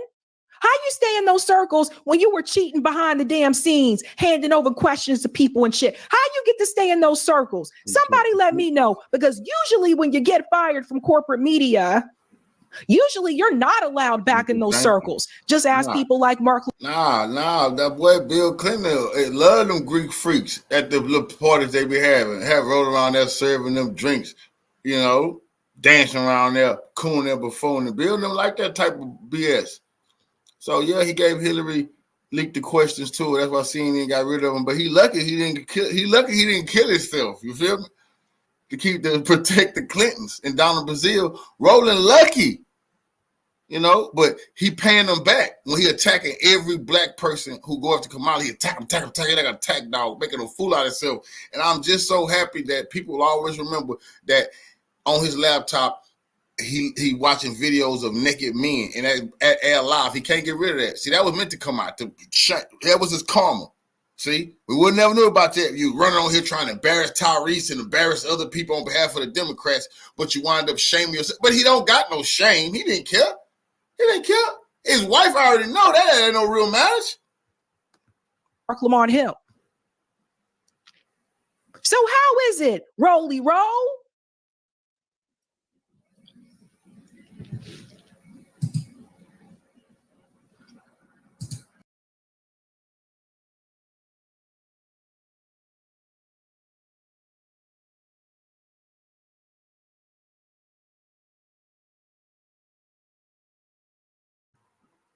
Now, this is very embarrassing. I feel kind of bad for the Tampon Tim Walsh and Kamala Harris. This is very embarrassing. I didn't know that Tampon Tim, his whole family came out and endorsed Donald Trump today. I mean, that is a slap in the face. They don't want tampons in the boys' bathroom. His whole family came out. Now, they've been trying anybody with the last name Trump on TV that has denounced him. Anybody who knew Kennedy, every Kennedy cousin who don't like him, they bring on TV to denounce him. They don't have to start bringing these people on TV to show that his own family don't think he's suitable to be nowhere near no White House. Oh, Tampon Tim. When I talk to my constituents in southern Minnesota, I don't care if they're Republican, Independent, Democrat, it doesn't matter to them. When I tell them, when I was in Afghanistan, you know what our troops were worried about? They were worried about their family's health care and their stolen valor, stolen valor, stolen valor, stolen valor. You were never in Afghanistan, you liar. Shame, shame, shame, shame, shame, shame, shame, shame, shame. But you don't have no damn shame. You didn't want to go to Afghanistan. You decided to retire when it was time for the real men to go overseas. You lie on the road and try to act like you were some type of soldier, like in this little clip right here. You never been to Afghanistan a day in your life. You've been to Afghanistan the same amount of times as me. And they were worried about their pensions. I said, do you think that's really what you want them to be worrying about? When their friends and colleagues are being shot on a daily basis, and yet at the end of the day, they have to worry about that. Boy, oh boy, oh boy, oh boy, oh boy. I would have talked about this story earlier today, but I wanted to wait and to confirm that this picture was in fact real, okay? That is not AI, which unfortunately in 2024, this is what I have to do, right? I have to check a story to make sure that is real, okay? That the information is accurate. And I also have to take a look. MSNBC, CNN, they're not even gonna talk about this. But if this was Trump family come out and they support Kamala Harris, endorsing his whole family. I mean, his brother. Imagine Trump brother. Imagine his sons. Imagine Ivanka. Imagine all of them come out to say, no, we want the other guy. You know, we want Kamala. Oh, Lord, it would be 24-hour news. But Tampon Tim, it's his brother. It's all his family. Grandma don't even want him around no more. Say, boy, you want tampons in the boy's bathroom? Boy, you is a freak. Man, Granny know the boy going to hell, literally. So this is what should be on the news, man. And it's going to be over for the Kamala Harris campaign once people get on to, man, please, man, nobody believe in y'all. Y'all to look at the pictures, the video, whatever, to make sure it's all real, okay? And what you guys are looking at here is, in fact, real, okay? This is Tim Walsh's family coming out in mass and endorsing Trump. They're saying, hey, we support President Trump. Okay, now this is via the side of his family that comes through his great uncle, okay, or his grandfather's brother. And it was shared online, leaked really by former Republican governor candidate, Mr. Charles Herbster, who leaked this online, okay, as you have another bombshell story about Tim Walz's family turning on him. His brother coming out and basically saying that, hey, I don't really stand with Tim Walz in regards to his politics. Okay, I don't agree with his politics. It's not my cup of tea. I'm not a fan of Kamala Harris.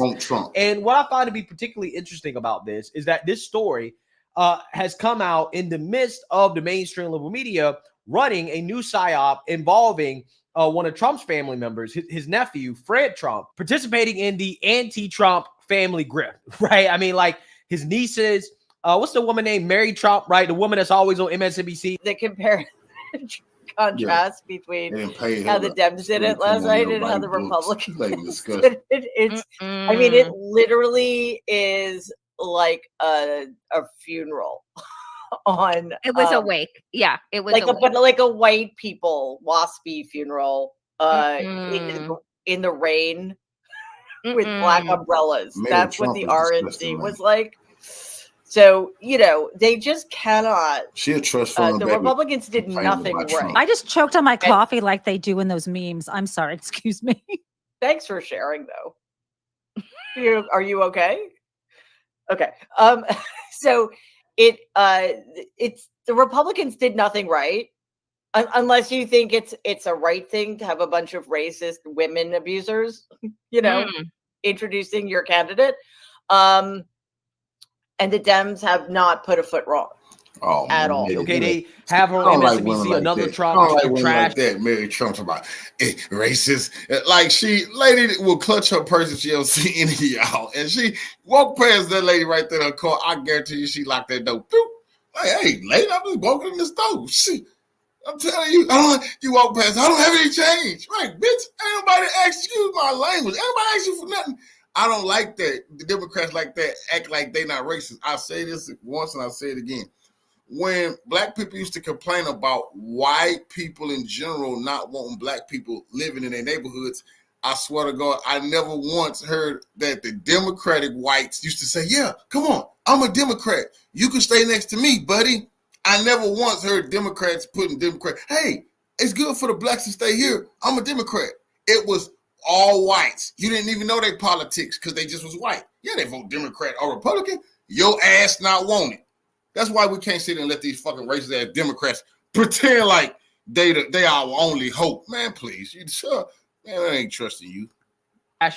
President Trump and said, oh, well, look, Trump's family members even don't like the guy, right? This is what they do, okay? And then you got another one that's trying to sell a book, that's trying to get a quick payday, right? Fred Trump, he's come out in the mainstream media, they're in love with him, right? Because he's another Trump. He's a good Trump coming out. He done blew his money. Yeah, he ain't getting no job for Trump no more, so he come to Democrats pay them. But you trust fund, baby. You blew millions. Trump didn't let you invest nothing in his shit. That was no. You get out there and hustle. Now he mad coming forward. See? Coming out and telling the truth about his uncle. Donald Trump's nephew, Fred Trump, is breaking his decades-long silence in a brand new memoir that casts new light on the Trump family. He says, in part, quote, up until now, I have stayed stubbornly quiet, even as those around me took their pot shots. But silence is golden only when there is nothing that needs to be said.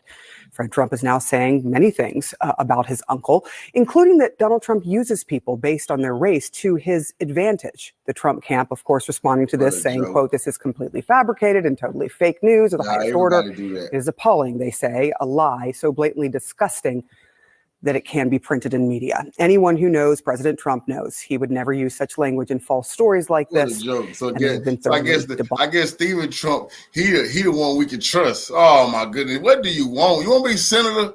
We can't trust Trump here. He uses people of color for different. Oh man, shut up! You want us to buy your book? You using black people? Why are you coming out here with this nonsense? You go, I'm Trump's nephew. What? Who are you? trying to eat off this man goddamn table, trying to tie yourself to this man, brother. What's your daddy name? All that Trump nephew shit. Who is your daddy? Probably that man, your daddy locked up. Your junk ass daddy locked up. I want you Trump nephew. Who is your daddy, boy? You don't even know. You probably don't even know your daddy. Oh, Trump nephew. Do Trump even know if this boy is really kidding him? I think Trump going to get a DNA test now. Debunked. This is nothing more than a cheap shot to sell copies of a book that belongs in the bargain bin of the fiction section. So you've heard all that. Fred Trump is joining me now. You have heard some of these insults slung at you before. Oh, man, you ain't kidding no Trump, man. Boy, you ain't kidding no Trump. Look at this dude. Oh, man. Oh, how long have you been bamboozling people, eating free dinners, free hotel rooms, free courtside seats, free scamming Wall Street people? Talking about you gonna get with Trump about some big investments? Oh, none of that played out. They still ain't arrested your ass. Now this your last chance with this book. They got new details. Oh, man. At you before, I am sure. Your new book titled All in the Family, The Trumps and How We Got This Way. You've talked about the silence of yours. Why now? What is left to say? Because a lot has been said about your uncle. Oh, sure. This is policy over politics. This is not a personal thing. I believe in Kamala Harris's policies. Donald's Project 2020. Donald Trump is selling something like you said. Uncle, I thought you was his brother. You had a hard life, bro.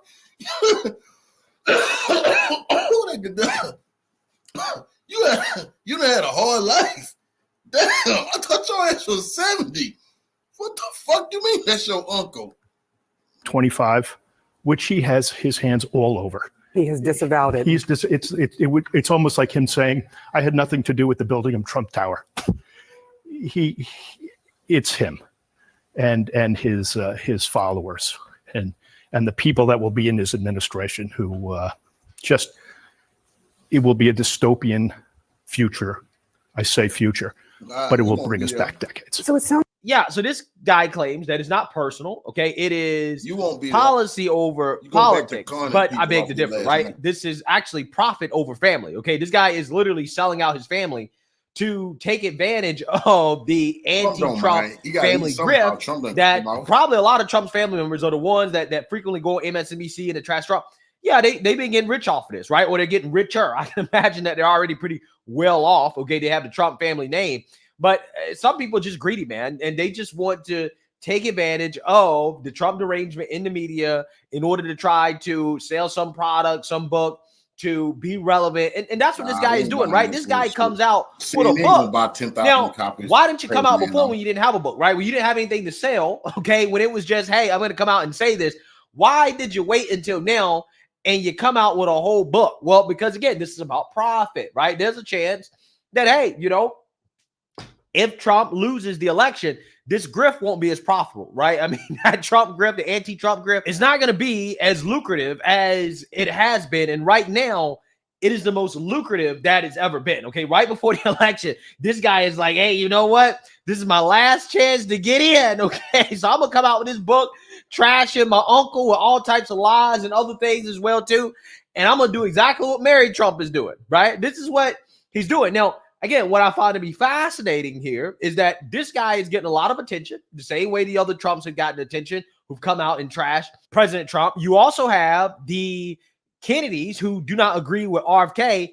They've also come out trashing RFK, and the mainstream liberal media has rolled out the red carpet for these individuals to openly trash Trump, okay? Now, are they going to do the same thing for Tim Walsh's family, right? Are they going to have Tim Walsh's family members on CNN talking about how bad of a person Tim Walsh is, how radical the policies that he believes in are, right? Are they going to do the same thing that they did for all the people that came out against Trump and RFK, the family members that came out against them? Are they going to give the red carpet to Tim Walsh's family that supports Trump?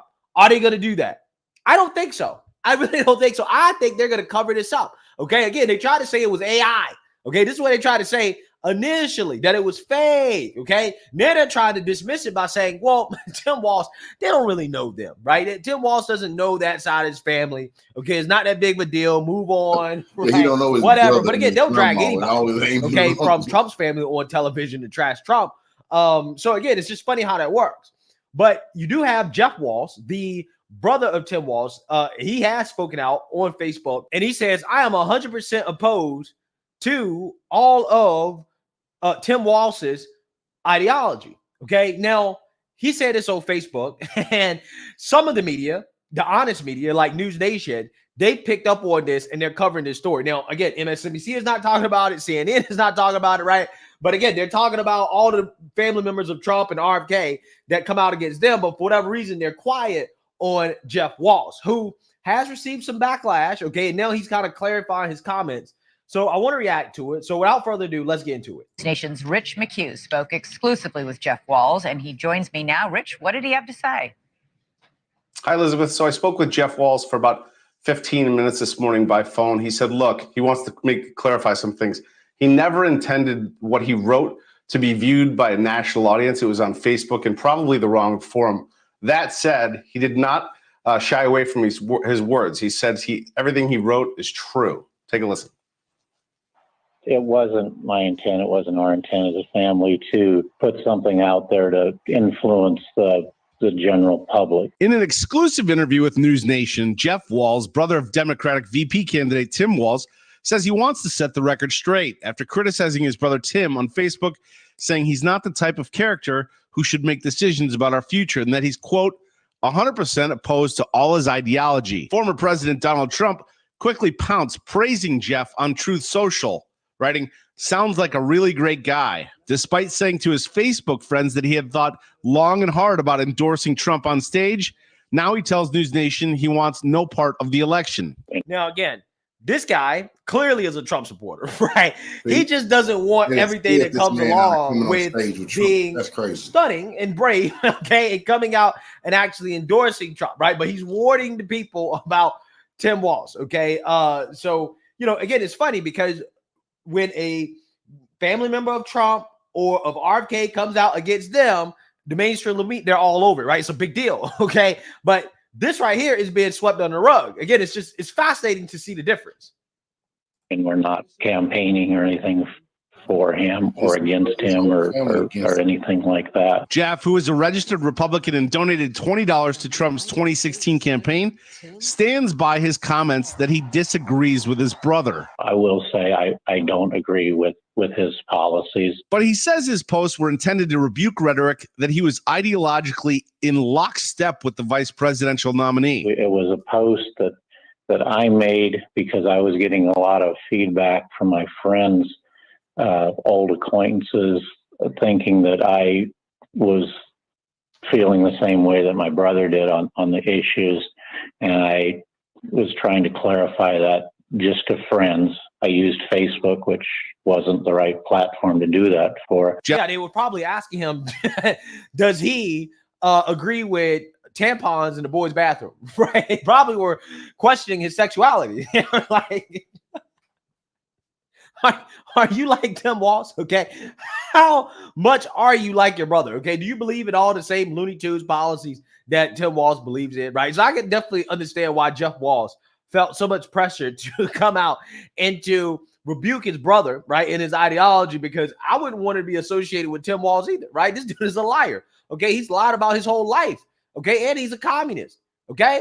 And I got other questions about him as well, too. So again, Tim Walz is somebody that you generally probably do not want to be associated with, even if you are his family, right? Even if you are his family. Again, the liberal media told us that family members coming out and speaking against presidential candidates, okay, that speaks to the character of the presidential candidate, right? And remember, the Democrats and the left, to make sure they want to make this election about character.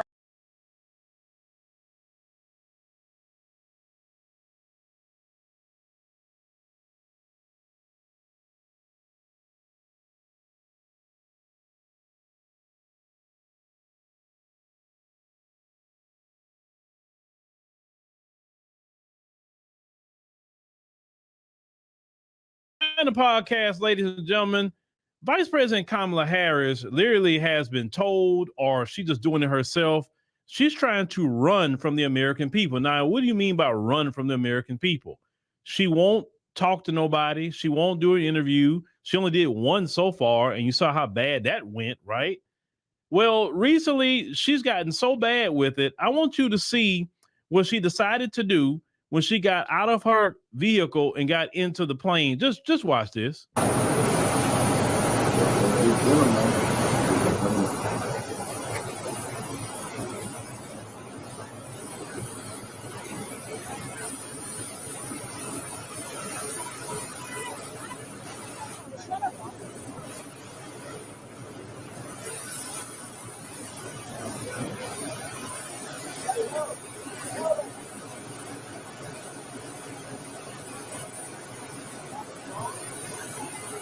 Some people are pointing out that she put them earplugs in her ears to act like she didn't hear the media talking to her because she was on this important phone call. And you see when she was walking, you know, good and well, when you have earplugs in your ears, you don't put the phone up to your ear whatsoever. You don't do that. And who's still using corded earphones? I mean, come on. I mean, I don't have the level of money or access or anything like that. And I have some AirPods. You mean to tell me the vice president don't have some AirPods? If not, can y'all please get us some? Now, she keeps running from the media. She keeps running. She won't do a press conference whatsoever. You have to understand, she wants to be the president of this country. She wants to be my president, right? That's what she's running to be. And since she's running to be my president, what most people do is they do interviews so they can actually speak directly to the American people outside of their controlled rallies. Rallies is not speaking to the people too much because you have a speech, you give them a speech, and that's it. You can say whatever you want. It's when you pressed in real time. It's when you ask questions that you wasn't ready for. It's when people really get to see the real you. How are you going to respond? Are you going to be real calm, cool, and collect? Do you actually have a plan? What are you going to do? She couldn't even answer what would she do on day one, ladies and gentlemen. She couldn't even answer that. That's something that you should already have in your head ready to go when someone asks you that question. She wouldn't answer if about being black. She won't do press conferences. Listen, I'm going to tell you this. That what strategy is what she's doing is going to actually hurt her in the end. Every time I look up J.D. Vance and Trump, they always on TV interviewing. Trump is on people's podcasts. Trump is all over the place interviewing. But she's not interviewing nowhere. She's not even going to the comfortable places. She did CNN. She didn't even do MSNBC. She didn't go on The View. That's like her people, right? She haven't talked to the Breakfast Club. She haven't talked to anybody. She won't go on no podcast. Nobody that's like just rah-rah cheering for her. Listen, she won't even go on Boulay Martin's show. And these days, Bussy Martin, but Boulay Martin wouldn't even go on his show. And that is a friendly for her. He crashes out for her every day. Every time a celebrity who say something, say, hey, man, you know, I don't like what she's doing, or I don't understand this, he's crashing out on them. And yet all that he's doing, nobody gives him an interview. Nancy Pelosi don't go talk to him. People like Vice President Kamala Harris won't go talk to him. Biden didn't go talk to him when he was running. I don't understand that. You be going to the White House with him, but they won't even come on your show. That says a lot what they think about him. But when you are trying to get a job, you have to interview. Every job I've ever gotten in my life, I had to interview, whether it's a phone interview or an in-person interview, whether I had to take a test before I even got to the interview. That's the way jobs usually work. And when she's avoiding press conferences that she can conduct herself, she's avoiding interviews that tell people a lot about her, that she's not ready because clearly she can't deal with the pressure. If you cannot handle a journalist asking you questions, if you can't handle a press conference, she should be doing town halls. Think about it. She's only about right now 61 days out. 61 days. And you mean to tell me you won't do a town hall? You won't do press conferences. You won't do interviews. If it was me and I had to say, man, I got 61 days. I'm interviewing with everybody I can. I'm doing press conferences. I'm doing town halls because I want everybody to get to know me. I'm ready for the tough questions. I'm ready for it all. Bring it. Because I want y'all to make sure that you heard everything I had to say. So you want to vote for me, you could, but how can you want to vote for me if I don't talk to you? And all this, the Democrat shields, oh, just be quiet. She ain't got to talk to you. Let me tell you something. When y'all saying that she ain't got to talk to y'all, that's basically what you're saying is she's too good to talk to us commoner Americans. She's too good for that. And because she's too good to talk to us commoner Americans, then, that tells me that people probably shouldn't vote for her, even if they supported her. Who's she supposed to be that she can't talk to nobody? Even if they are questioning her about her identity, who is she to like, I don't want to talk about that? Instead of actually talking about it and putting it to sleep. But because what she did, she makes it worse. She haven't said nothing about what happened in California the other day. She haven't said nothing about Sonia Massey. She says nothing about anything. So if she says nothing about major things that's happening, why would you trust her to be the president of the United States? Why? That's why I'm on vote against blue no matter who. And maybe it's your first time coming here and say, what do you mean by that? Vote against blue no matter who means vote for any party you want to, Republican, Green Party, Libertarian, whatever party you want to vote for. Or if you won't vote for nobody, vote for yourself from the top of the ticket all the way down to the bottom. If a Democrat is running unopposed on that ballot, write your name down. Vote for yourself. Because even if you voted for yourself, that is a vote against them that they did not get from you. We want all of you to be registered to vote. We want all of you to show up to early voting. We don't want you to wait till November the 5th. Go ahead and show up to early voting. Let me tell you something. A lot of you will know what's up after next week. Because September 10th, they got that debate next week. And let's see what happens. But what I'm thinking in my head, yeah, let's see what happens. I don't want to put out my speculations. But the thing is, if she don't want to interview, then to me, she don't want the job. That's like I have a job opening here within our company, and I say, hey, we looking for a host, or we looking for an editor, we looking for a graphic designer, we're looking for, a CPA or something like that, right?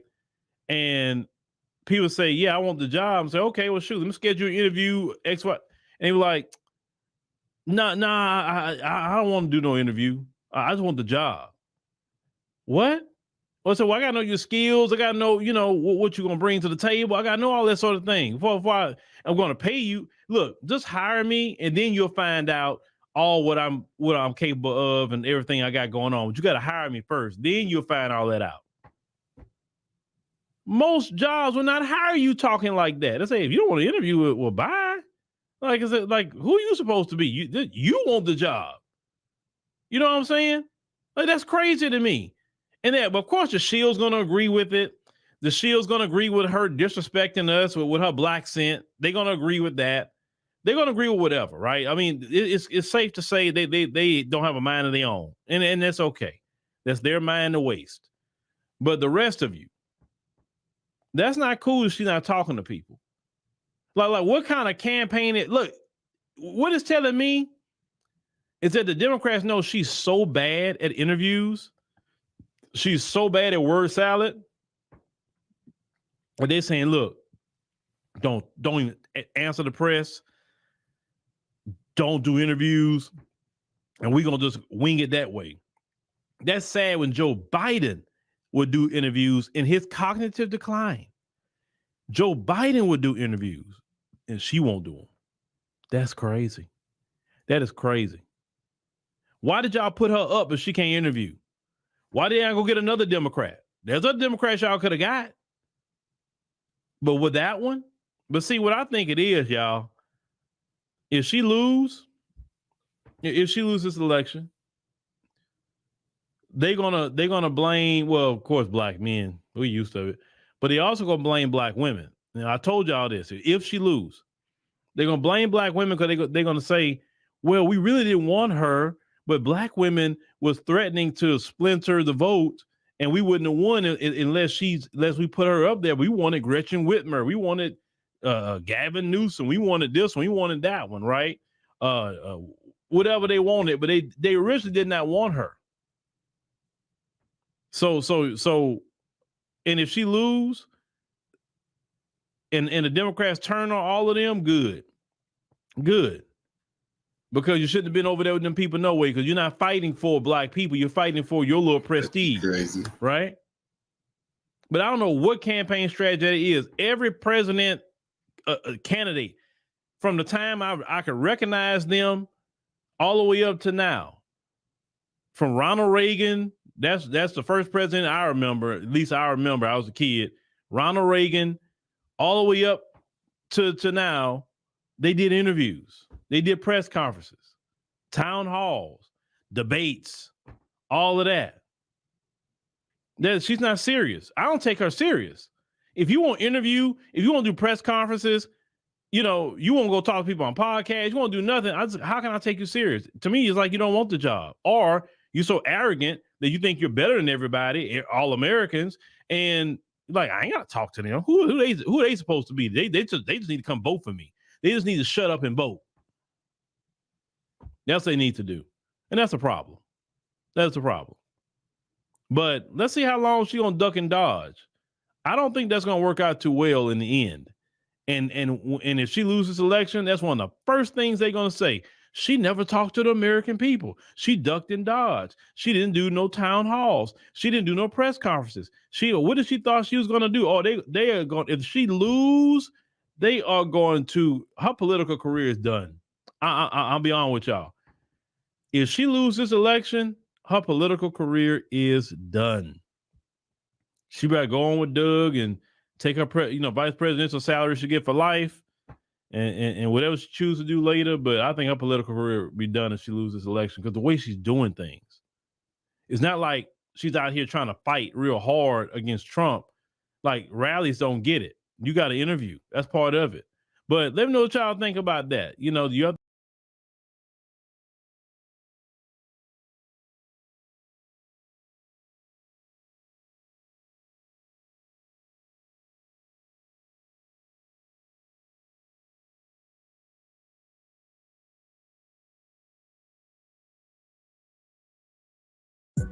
The UK decides to halt some of the military exports to Israel, and Zionists are not taking it well. Benjamin Netanyahu, an indicted war criminal, blasts the UK for their decision not to send him unlimited amount of weapons without any conditions. Do Zionists have any fucking shame at all? The entitlement of these genocidal Zionist scumbags have to be studied. Imagine lecturing countries for not sending you an unlimited amount of military equipment for you to commit your mass slaughter. You would think the Zionists would be grateful for the West selling out their people so Israel could protect themselves. But it is never enough. They are true parasites. It's even worse because this arms shipment ban that Zionists are complaining about is a joke. Only 30 out of the 350 military exports that the UK sends to Israel will be banned. Despite how pathetic this arms embargo actually is, genocide Joe Biden and the United States is furious at the UK for doing this. The UK justified their decision by citing UK law and international law that states it's a violation to send military experts to a country with a prime minister as an indicted war criminal and committing war crimes and genocide. Genocide Joe Biden and Holocaust Harris is not happy with the UK putting them on blast like that. So never forget, as the establishment lectures pro-Palestinian protesters, that our government is ran by criminals currently rebelling against international law.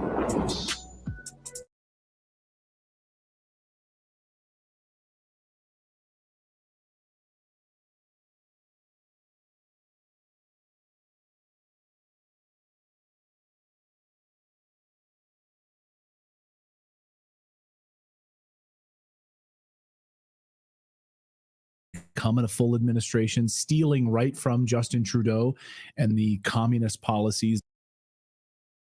Yeah, of course, we'll get to that part of the story in a second. But first, another story you won't see in the mainstream media. Ukraine is trying to start selling weapons to other countries. Let me just pause there for a second. What? Ukraine is trying to start selling its own weapons to other countries. At the exact same time, America and NATO countries are sending billions of weapons to Ukraine. So how does that work exactly? Thanks to some great reporting by journalist David Creighton, writing at Human Events, we now know that Ukraine is trying to export and sell its weapons to make money. Think about it. So Ukraine seeks to sell weapons produced by their own defense companies. I just can't really follow this at all. At present, the issue of scaling up production can only compete with the issue of financing it, says Dmitry, the chairman of Rada Committee on Economic Development. So they really want to scale up and move and make as much money as they can right now on their using their weapons. So you'll beg for more weapons and money, and then use that money to build up your own weapons, which you won't use. Instead, you'll sell them. What? Okay. It's a lot like a kid's lemonade stand. You know, the kids don't buy the lemonade mix at all. The parents did, and then the kids are selling the lemonade. My dad didn't allow that. And they keep the money, right? How about paying the parents back first? Oh, no. I had to use my allowance money in order to buy the supplies first. Yes. Yeah. That's a smart parent. Like, I mean, are we buying the weapons from them? Is it like the parents having to pay for the lemonade from the lemonade stand? They don't get a freebie? Like, no, sorry, no freebies from our lemonade stand. Right. No freebies. But so Zelensky released this video last week, and he posted it on Twitter. Again, Volodymyr Zelensky, the current dictator of Ukraine. Remember, his presidency ended in May and he decided to stay in power. So he's actually not elected any longer. He is a dictator. Zelensky posted this video on X. Watch. Bogdana self-propelled artillery system, previously unseen surface UAVs, long-range missiles, and drones. Ukraine already has the weapons to counter enemies' attacks.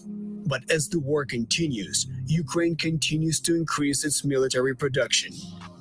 In the 2.5 years of full-scale war, Russia has launched over 43,000 various types of missiles and glide bombs at Ukraine.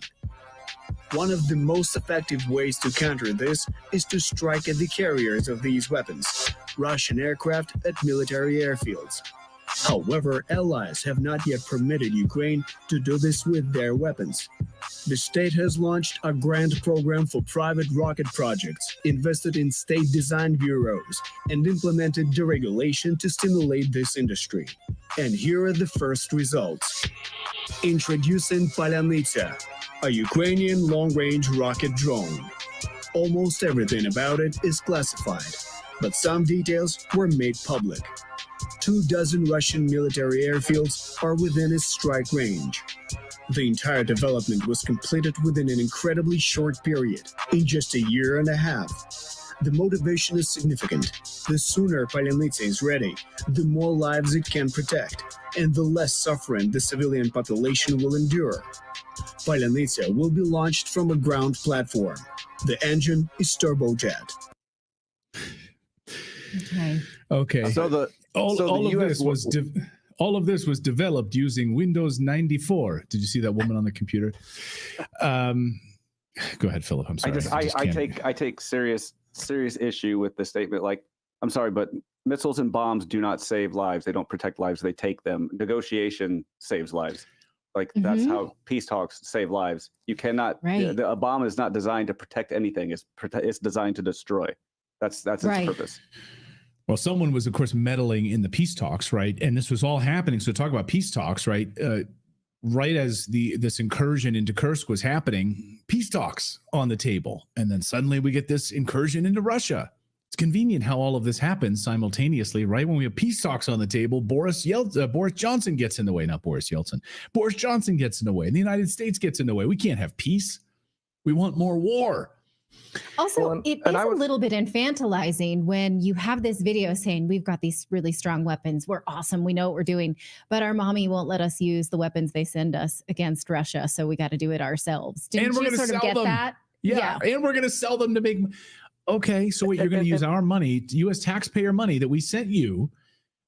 All of this is coming from the United States. All of the money used for this R&D and everything else is coming from us. Go ahead, David. Well, and the thing is, like, the United States, like, they don't know how to make the jets and all that. We're sending them, these weapons and everything. So I guarantee that the U.S. war contractors are probably building up shops over there, and they're making money tax free. They're probably not taxing them. They probably don't have any regulations. They can make whatever they want. So I'm sure like our war contractors are probably over there building companies right now. And that's exactly what brings us to the next part of our story. Ukraine is crumbling. Zelensky's regime in Ukraine is collapsing in real time. The failed Kursk offensive left thousands of Ukrainians dead, most of their armored vehicles destroyed, as Moon of Alabama has reported.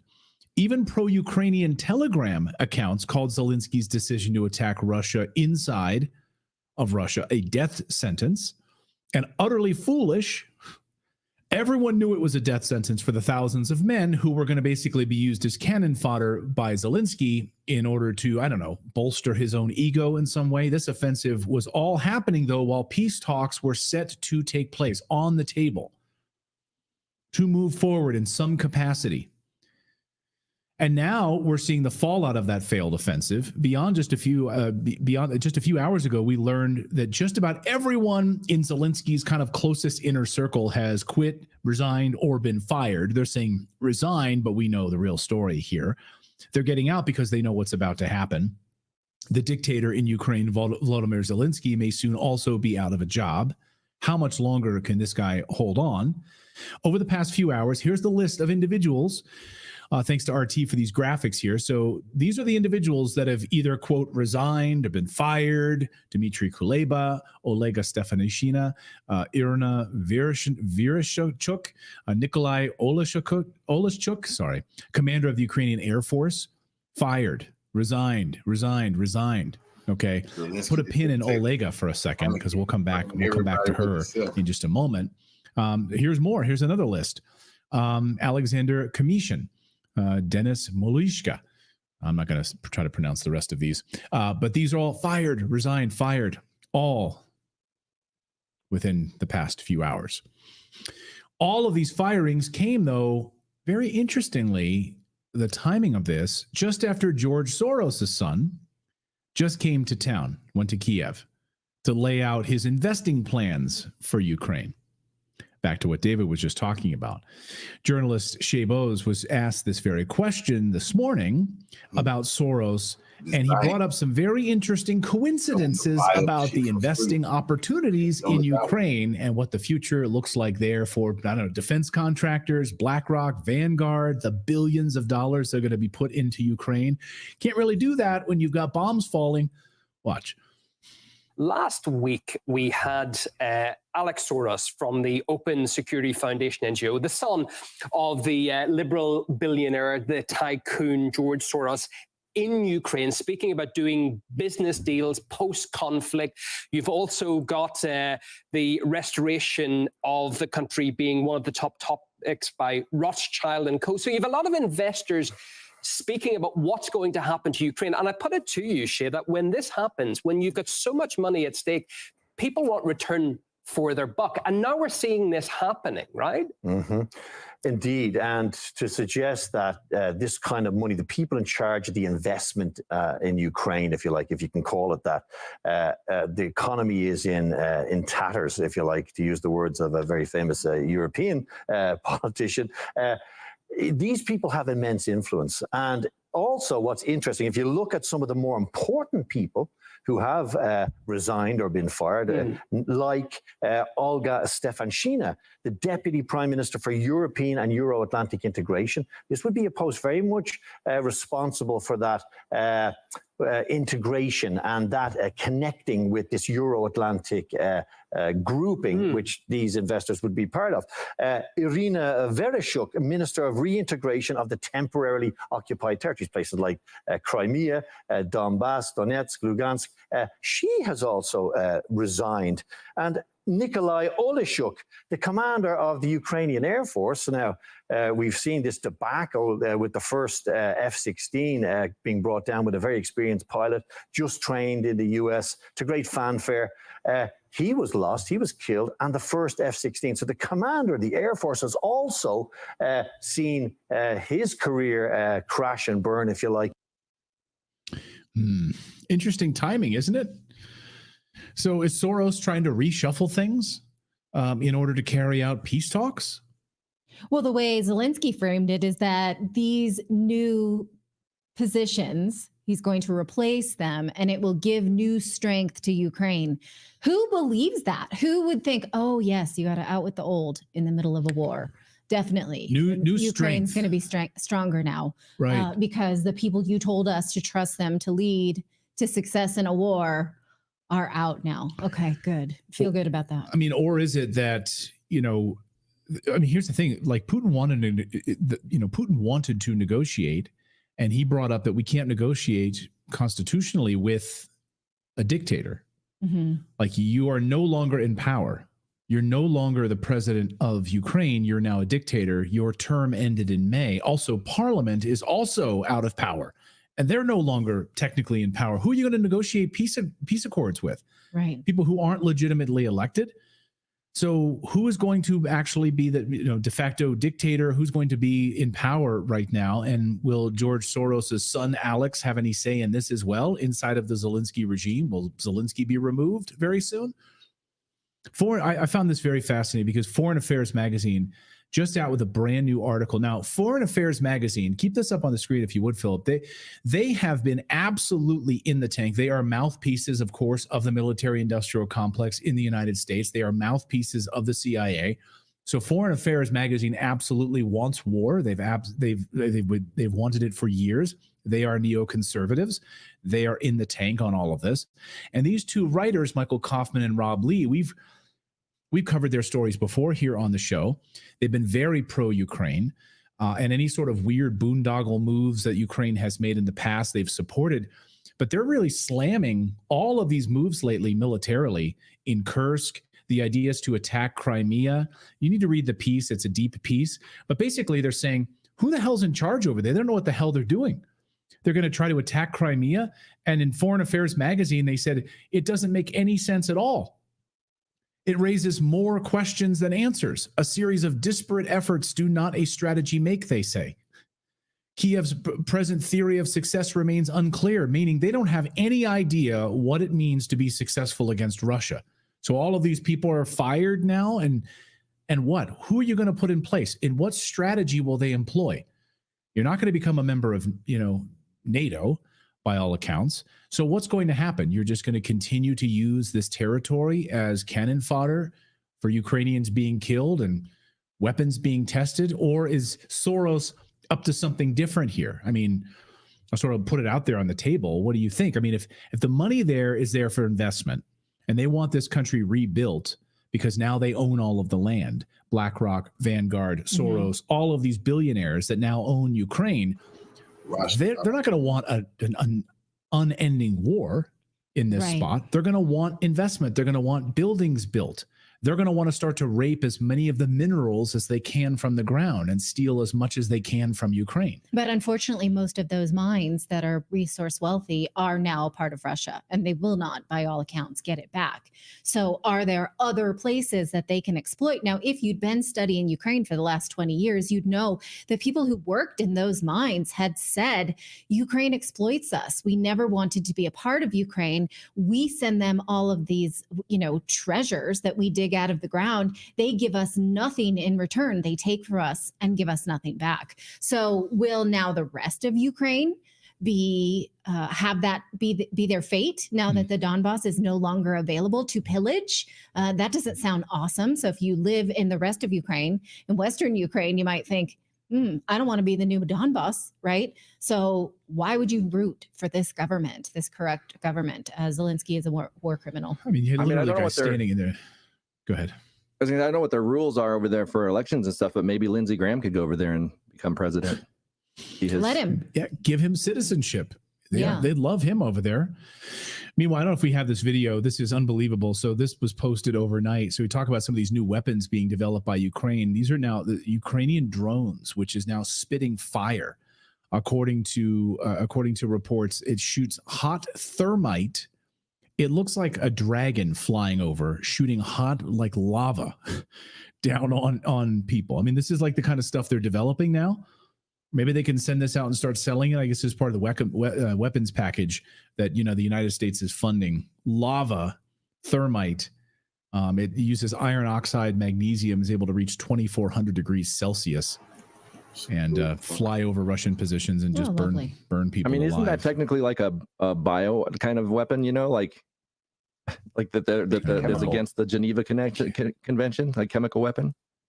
If it's not, can it be? Let's not have that in the world. Look at that, like scorched earth. Holy smokes. Yeah.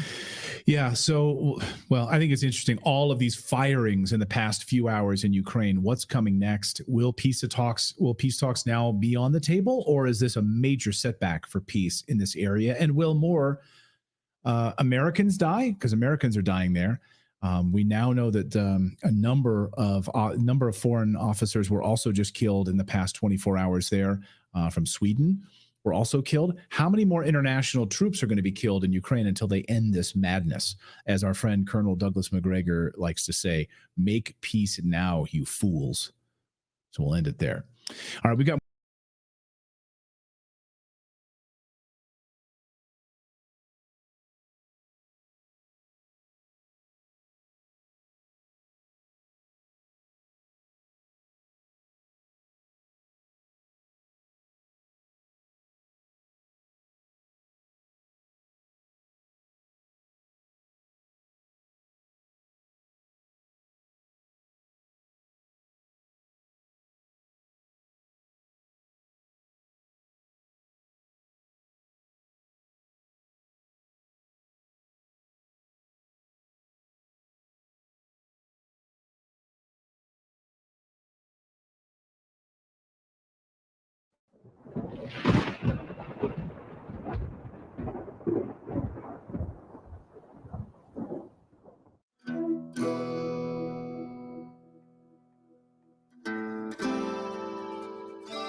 While the West and Ukraine were trying to recover from yesterday's missile attack on the Poltava Institute of Military Communications, where, according to preliminary data, about 600 Ukrainian servicemen and foreign military instructors were killed and seriously injured, Russia launched another massive missile attack on this Eastern European country.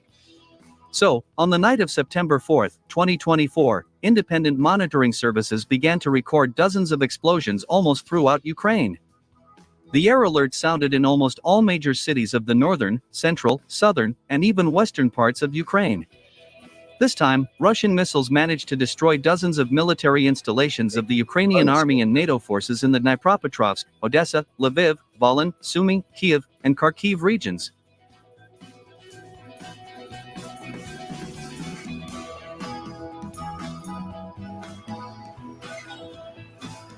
Zelensky needs to just It is reliably known that during this missile attack, Russia used dozens of Tu-95MS and Tu-22M3 strategic bombers, armed with dozens of cruise missiles of various types. In addition, dozens of warships of the Black Sea Fleet of the Russian Federation, armed with hundreds of caliber cruise missiles, also took part in this massive missile attack on Ukraine. Moreover, during this missile attack, Russia also used dozens of MiG-31 supersonic interceptor fighters, armed with dozens of Kinzhal hypersonic missiles. Sources in the Russian military department also confirmed that upgraded Iskander-M ballistic missiles with an increased range were also involved in this missile attack.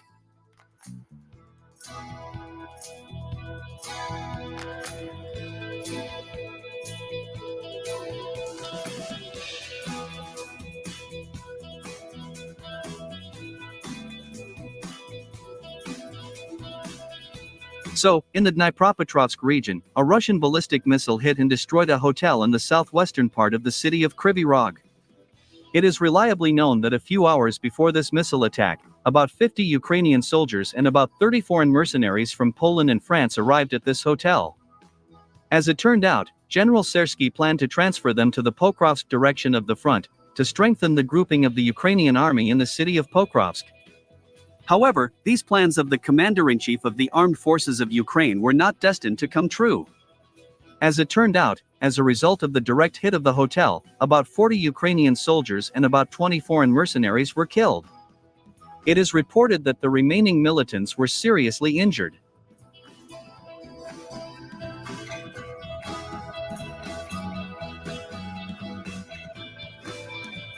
In the Sumy region, near the settlement of Novy Baysai, a Russian ballistic missile Iskander-K destroyed about 100 Ukrainian militants, 5 units of armored combat vehicles, 8 units of military trucks, and 7 units of pickups. The footage clearly shows how a Russian missile hits directly into the center of an accumulation of enemy manpower. Later, a Russian reconnaissance drone filmed dozens of corpses of Ukrainian soldiers. As it turned out, these soldiers were preparing to be sent to the Kursk region.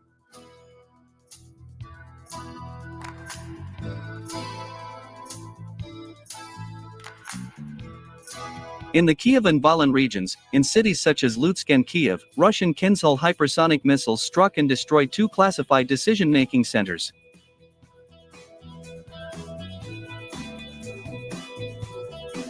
In the Kharkiv region, Caliber cruise missiles destroyed 3 armories of the Ukrainian army, which contained thousands of 155mm artillery shells and several hundred missiles for multiple launch rocket systems.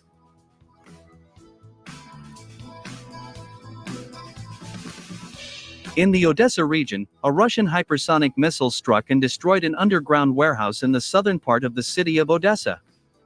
According to preliminary data, dozens of American ATACMS ballistic missiles were stored in this warehouse.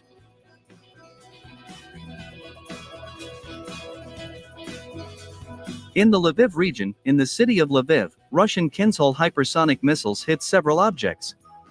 In particular, the largest locomotive depot in Ukraine near the Lviv Glavny railway station was completely destroyed on September 4, 2024, at 5 a.m. Moscow time. Moreover, at the time of the missile strike, there was a NATO military train that arrived from Poland with another military cargo for the armed forces of Ukraine. My friends, let me remind you that this Lviv railway station is the main transport and logistics hub that regularly transports NATO weapons and ammunition from the Polish city of Rzeszów to Ukraine. In the last 20 days alone, NATO has sent about 15 military trains with various types of weapons and foreign mercenaries through this Polish city to Ukraine.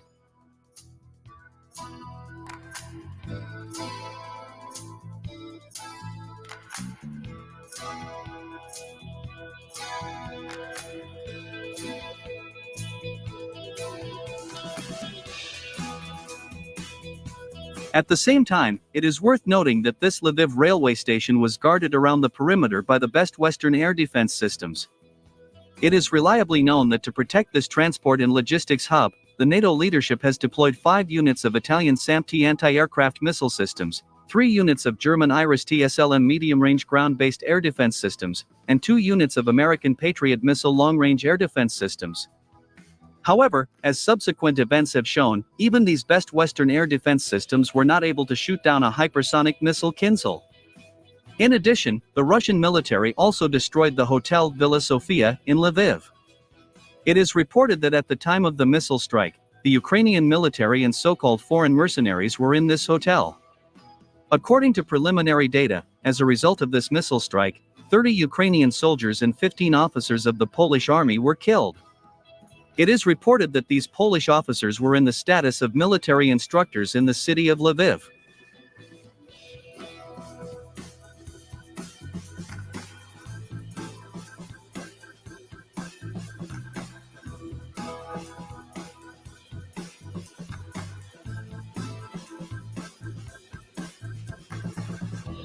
In addition, the Russian military also destroyed an abandoned house located on Antonovich Street, near school number 17.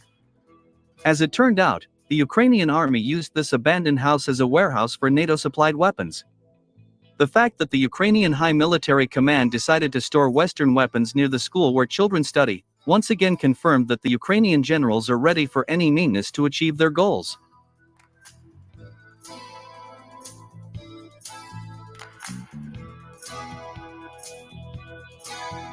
In general, observing such a successful Russian missile attack, which resulted in the destruction of dozens of enemy targets in northern, eastern, southern, and even western Ukraine, it becomes clear that the effectiveness of Russian military intelligence has doubled. Until today, Ukrainian and NATO generals considered the Lviv region to be the safest place in the country. However, the Russian missile attack that occurred on September 4, 2024, made it clear to the Ukrainian and NATO generals that there are no safe places in Ukraine for Ukrainian nationalists and foreign mercenaries where they could hide from Russian ballistic, cruise, and hypersonic missiles.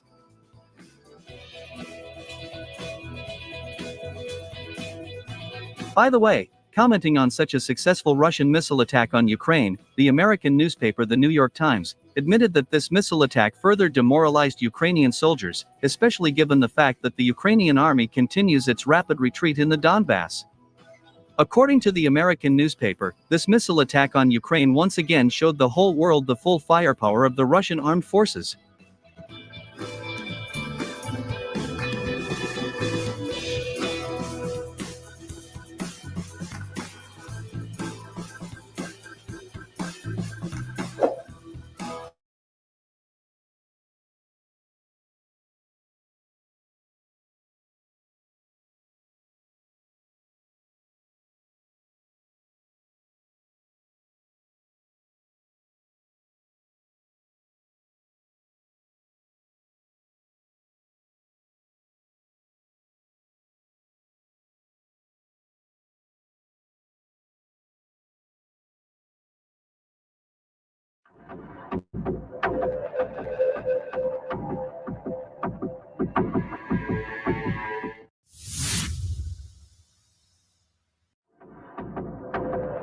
There were many losses after the Iskander missile strike of Russian troops destroyed a large accumulation of vehicles and personnel of the armed forces of Ukraine in the Sumy region.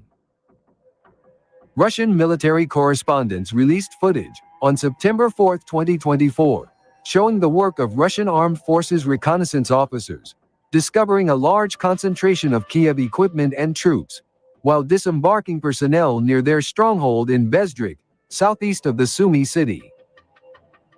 One of the launches of 9 Iskander-M ballistic missiles, launched at once in the Sumy region on that day, thwarted the planned redeployment of Ukrainian troops in the settlement, about 30 kilometers from the Russian border and planned to the Kursk region.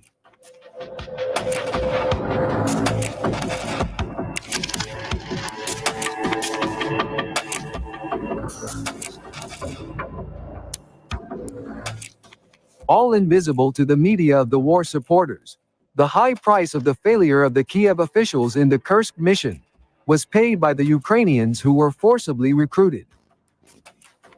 The concentration point was completely destroyed by missile, which did not care about the enemy's air defense systems. As a result of the missile landing, the entire assault brigade was destroyed. More than 70 personnel were killed, collected and loaded onto trucks.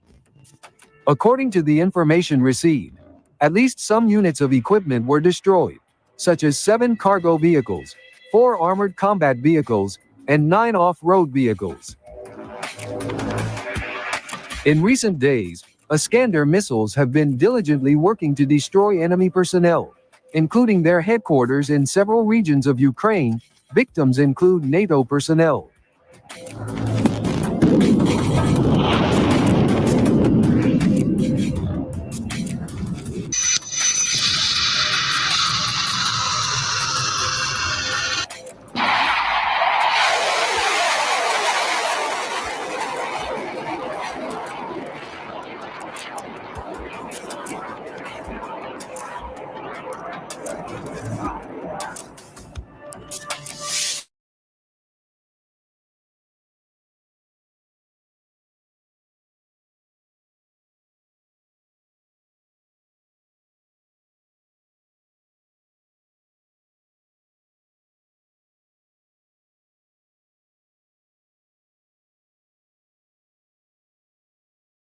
same position today. The Hamas attack on Israel. Of everybody that was in a labor union for the majority of the day on Monday until an Israeli court ordered the unions to order their people back to work. The IDF, Shin Bet are openly feuding with Prime Minister Netanyahu. Shin Bet says that the state of affairs in the West Bank can only be characterized as Jewish terror. Is Israel on the verge of collapse? You know, prior to October 7th, the Hamas attack on Israel, Israel was already in a state of domestic turmoil, such that the Israeli president said that if left unresolved, and this dealt with Benjamin Netanyahu's efforts to take control of the Israeli judiciary, making changes in the basic law of Israel. Let me just stop you. I forgot to mention it. Also on Sunday, he announced an effort to continue that, as if he doesn't have enough on his plate, to continue that process. Well, I'll tell you why he has to in a second, but well, I'll tell you now. If he doesn't do that, he's going to have to resign soon. His government will collapse, and when it collapses, he will be charged with corruption and maybe even new charges. And so he needs to have made changes in the judiciary such that he has a level of immunity when he steps aside. This is what it's all been about from day one. So this is the final action in a sequence of desperate acts by Netanyahu to stay in power. But it's caught up with him. But the Israeli president said that Israel's on the cusp of civil war, not civil conflict, not civil unrest, civil war, where one side's shooting at the other, a total breakdown. Israel's in that same position today. These are fundamental issues right now that deal with the existential survival of Israel that are being debated from within. It all comes down to the hubris of one man, the narcissistic nature of Netanyahu to hold on to power, to retain a legacy of somehow he's the best prime minister Israel's ever had. He turns out he's one of the worst in the history of Israel. He's done more harm to Israel than any other prime minister, and he's about to destroy Israel if he's not careful. You know, when you have the Shin Bet say that what you're doing in the West Bank is Israeli terror, that means you're doing something wrong. And it's not just that. The IDF is saying, don't do this because we can't sustain this.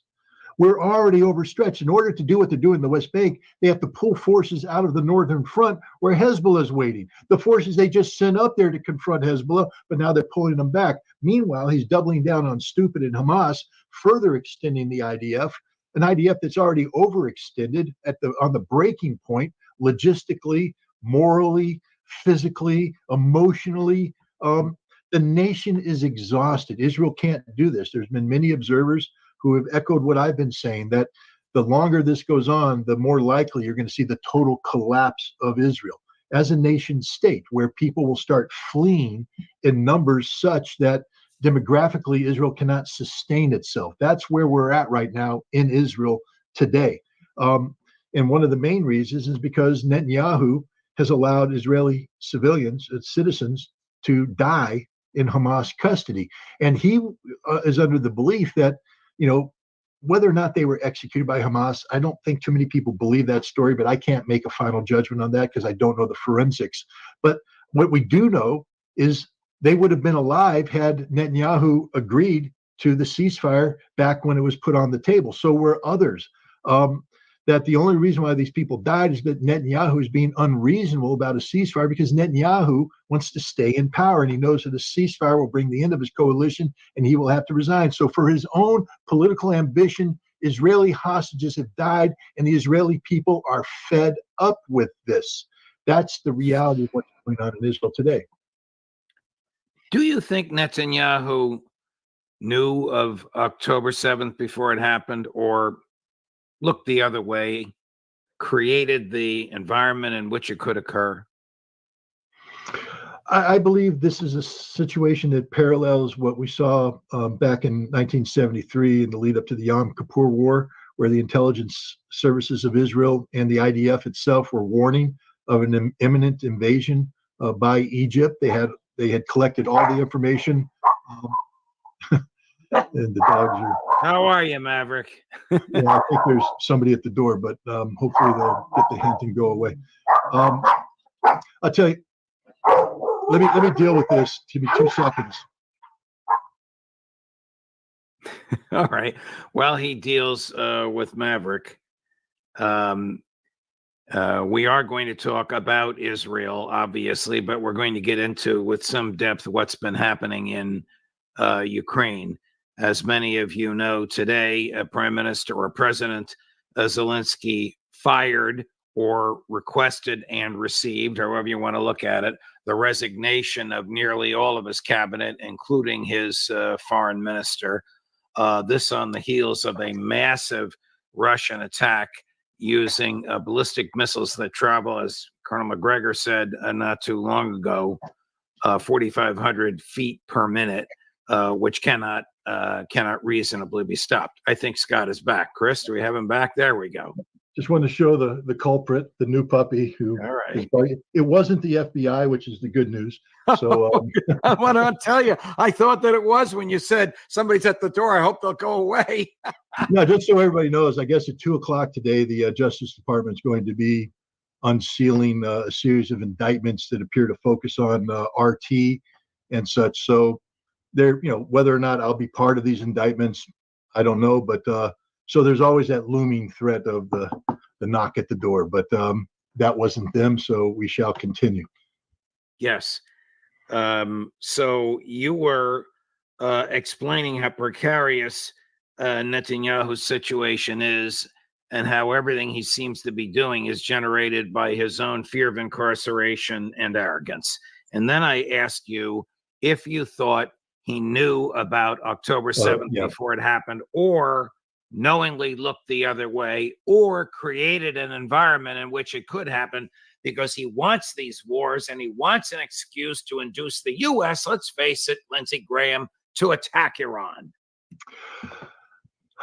Until I get more information, I'm going to give Netanyahu a pass on the more, extreme range of potentials. What I believe happened is that Netanyahu was locked in. Remember, in September, he was at the General Assembly in New York, briefing them on Israel's role in a newly, transformed Middle East, the centerpiece of which was this India-Middle East economic corridor that Joe Biden had briefed during the G20 meeting in India. And Israel plays an important part of this. So Netanyahu was bragging about how Israel is now going to be working with Saudi Arabia, United Arab Emirates, India, Jordan, linking up, going into Greece and Europe, and the role that Israel was going to play. This was his strategic ambition, and he wasn't going to let anything knock him off.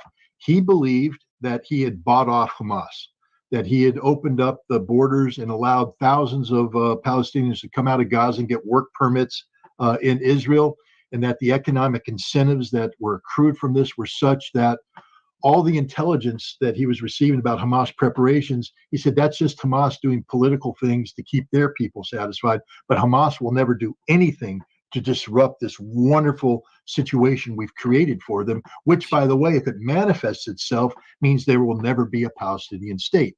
Now we know why Hamas carried out October 7th. They had to reverse this, and they've been very successful in doing this.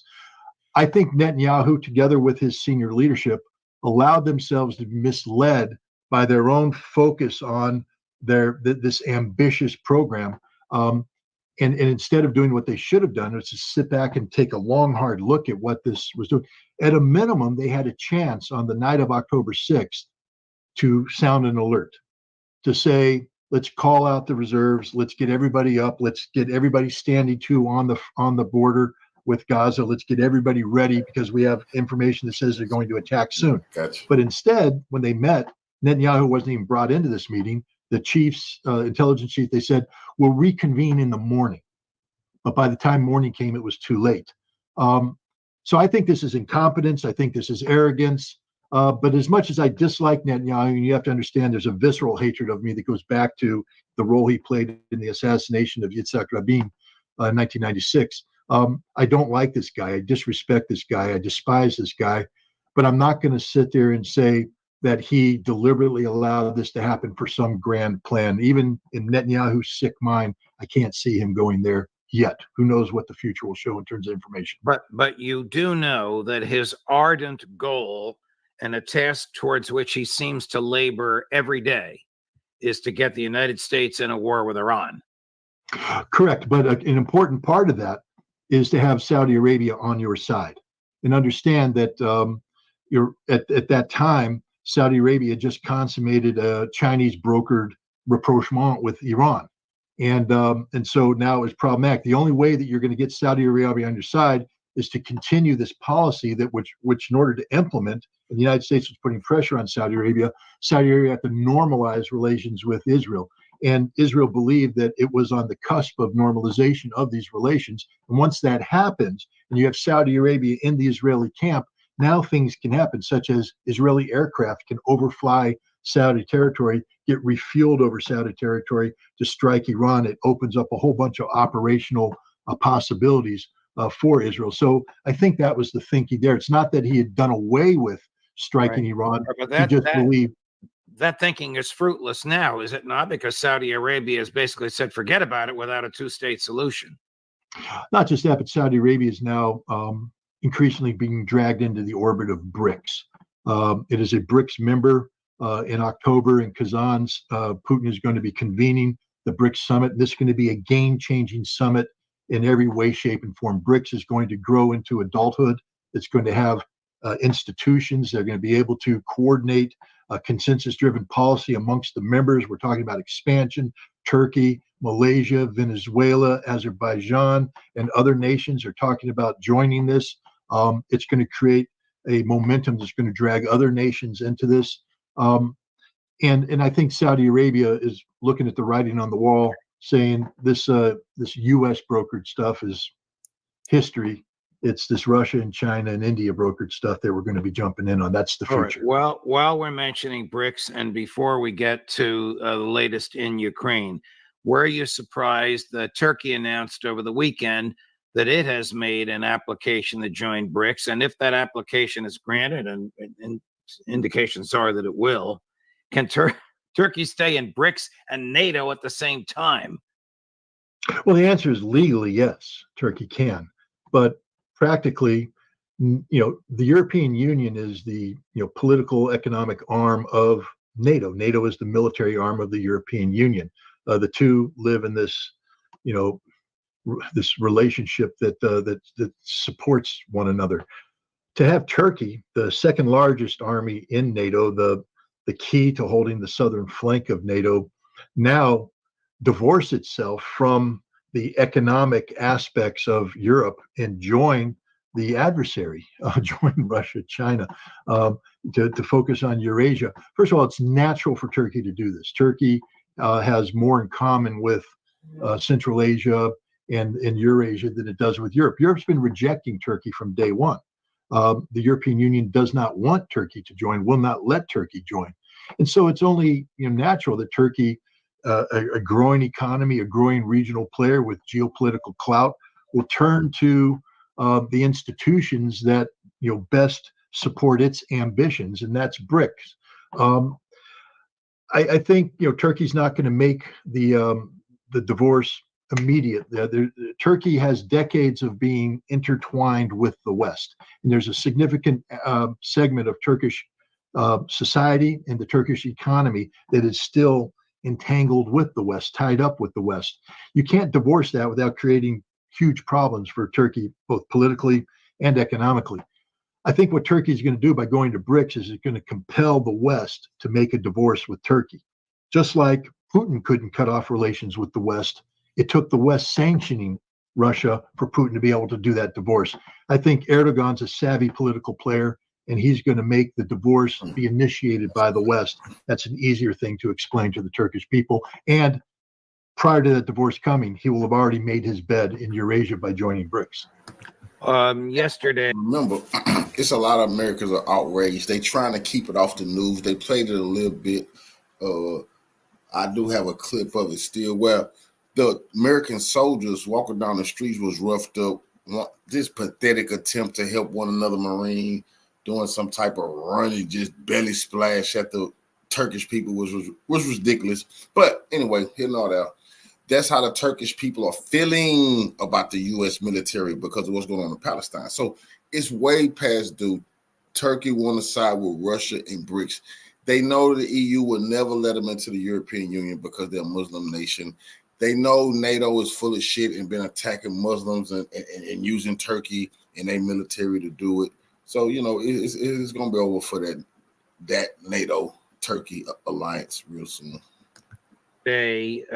Two intercontinental ballistic missiles, you'd have a better and more accurate description of them than that, struck a military school in Ukraine. More than 50 people were killed. Some of them were Polish and Swedish instructors. That's called a lot of them were students of the school. Over 200 people were injured. What is the military and geopolitical significance of an attack of that magnitude and that nature at this time? Well, first of all, understand that Russia's known about this school for some time. In the West, they've portrayed it as some sort of ROTC school, that these are just college kids going through simple basic military training. No, this was a school, a military school being used to train drone operators in advanced drone techniques and communication specialists that would enable Ukraine to receive and incorporate these Swedish airborne warning and control aircraft. Sweden has promised 2 of them to Ukraine. These aircraft, if effectively integrated with the F-16s, could enhance the combat capabilities of the F-16. So you had Swedish instructors. They're training the next generation of Ukrainian warfighters on how to use this weapon that's getting ready to be deployed to Ukraine. And you have Polish instructors and other instructors, some believe even American, training the drone operators on how to use drones in a combat environment. Drones are a very important part of modern warfare today, especially in Ukraine. These drone operators are a fire support system. They're a reconnaissance system. They're an electronic warfare system. They're a logistics system. You need the training on how to communicate, how to avoid jamming, the whole business. It takes a long time to train effective operators. Russia killed them, eliminated them. They're done. And this is a big class. This isn't like a small class. This is like wiping out an entire West Point class. They're gone. They're not coming back. You can't replace them. This has ripped a giant hole in Ukraine's planned capabilities. They were planning on bringing in these Swedish AWACS aircraft. They can't right now because they have nobody knows how to use them. They're all dead or wounded. They were planning on doubling down on their drone support to the front lines, collapsing front lines, by the way. They can't now because all the people that are supposed to do that are dead. These are replacements for the drone units that are being decimated by the Russians on the front lines. Ukrainians are very effective at using drones, but when you use the drones, the Russians are very effective at counter drone. They detect you, they hit you, they kill you. You need replacements, they're gone. This is devastating for the Ukrainians. What is the status of the invasion into Kursk, about which President Zelensky continues to boast as recently as earlier today, saying we now control, and he used kilometers, but I'll translate it. We now control more than 500 square miles, and we have engaged in prisoner swaps, Russians that we captured for Ukrainians they captured, which we would not have been able to do had we not made this incursion. First part of the question. Second part of the question, President Putin's patience on Kursk. Your thoughts about it? Well, first of all, of course, they captured prisoners. A large part of the prisoners they captured were conscripts, poorly trained forces that were sent to a border which the Russians didn't believe would be attacked. These were border guards, or they were, backup military units, not meant to be frontline soldiers. And when the Ukrainians attacked, many of these soldiers, weren't prepared for this. They got cut off, ran out of ammunition, no hope of being rescued, so they surrendered. And Ukraine captured them. Russia wanted them back, especially the conscripts.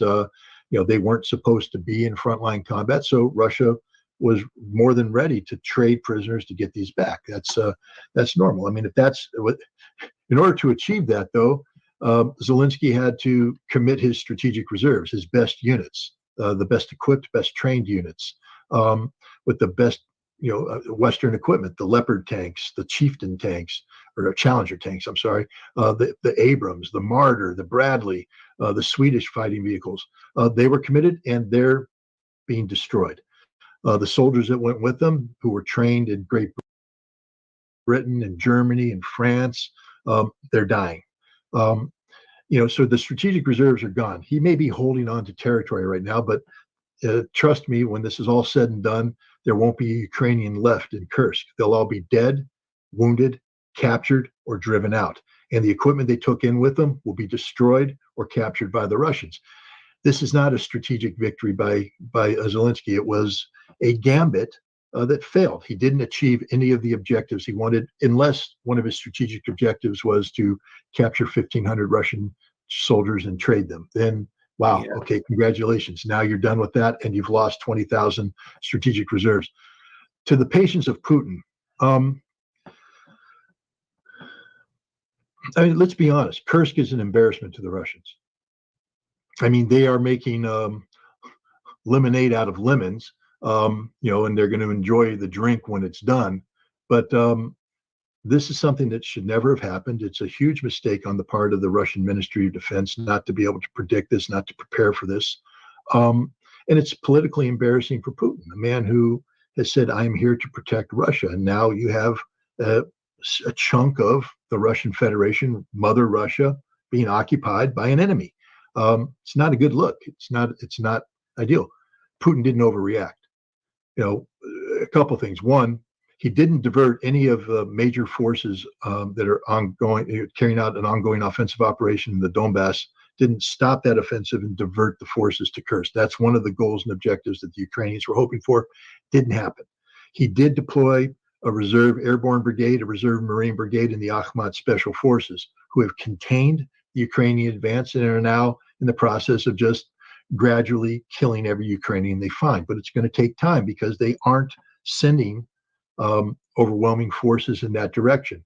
Putin made a decision just to contain this problem and then slowly resolve it, because the main effort is in the Donbass, where today the Ukrainians, the Russians captured the original 2014 defensive fortifications. Ukraine has lost all of its fortifications now. Now they're going to have to precipitously withdraw behind the Dnieper River if they survive this retreat. This is the collapse of the Ukrainian army taking place, and Putin showed patience to allow this to happen. Putin also, again, we talked about Turkey and BRICS. The strategic goal of the United States and the West is to achieve the strategic defeat of Russia using Ukraine as a proxy. The strategic goal of Russia is even larger. It was announced in a 5,000-word statement that was released by Putin and Xi Jinping on February 4th, 2022, before the invasion of Ukraine, that said that they are going to defeat the rules-based international order of the United States and replace it with a law-based international order. Today, we can call the law-based international order BRICS. And Russia is in the process of finalizing the creation of this, the infrastructure for a BRICS establishment that will be able to work similar fashion to the G7, with ministerials on a regular basis, consensus-driven decision-making, joint policy decisions. But to do that, they have to attract people there, and they have to get everybody to agree.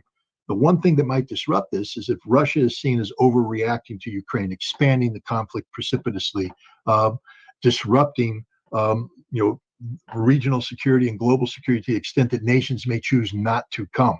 This is one of the things I believe is the strategic intent of the United States in backing the Ukrainians in Kursk and in encouraging to use destabilizing weaponry, long-range strike weaponry, because they're trying to get Russia to overreact, to kill BRICS. Putin's not going to let that happen. When he started speaking back in the St. Petersburg International Economic Forum, which you and I should have been at, he didn't start off by talking about the Ukrainian conflict, even though everybody in the West was focused on that. He spoke about BRICS. He spoke about the economy. He spoke about multilateral relationships. That's his strategic focus, and he's never lost focus on that. So his patience is linked to a policy direction which emphasizes the economic and the political over the military. Here is a typically direct and succinct President Putin on all of this, the essence of which is that Ukraine has failed. Late last week, cut number 4. Their calculation was to stop our offensive actions in key parts of the Donbass. The result is known. Yes, of course, our people are going through a tough time, especially in the Kursk region. But the main task of the enemy was to stop our offensive in Donbass, and they failed. Failed. I was wrong when I said last week. That was actually on Labor Day. That was actually Monday, 2 days ago, when he said that. Let me go back a step. What were the missiles that struck the military school outside of Kyiv? Well, I don't know. I mean, I think the feeling is that they were air-launched cruise missiles launched from Tu-95 Bear bombers, or they could have been an extended range version of the Iskander missile. I don't know until I see if I ever get to see the debris, and no one's going to show it to me. But I think the feeling is that they were what they call X-101 air-to-ground cruise missiles fired from Russian strategic bombers.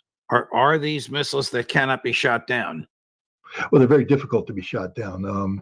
They're not hypersonic missiles, but they're missiles that are been modernized. The Russians have been upgrading all of their weapon systems since the beginning of this conflict to take into account Ukraine's growing military capabilities brought on by the West providing them with modern surface-to-air intercept capabilities. So the Russians have been upgrading their systems to be able to defeat this. Plus, keep in mind that Russia leads off all of these attacks with drone attacks and supporting attacks that are designed to suppress Ukrainian air defense, to clear a path for the weapons to hit their primary target. What is the current state of America's nuclear strategy? Well, this is where it gets very scary, Judge, because according to the New York Times, in March of this year, the Biden administration signed off on what's called a nuclear employment guidance. It's presidential nuclear employment guidance. It's a document that very few Americans hear about because it's very rarely talked about because it's a very sensitive document. We've all heard about the Nuclear Posture Review.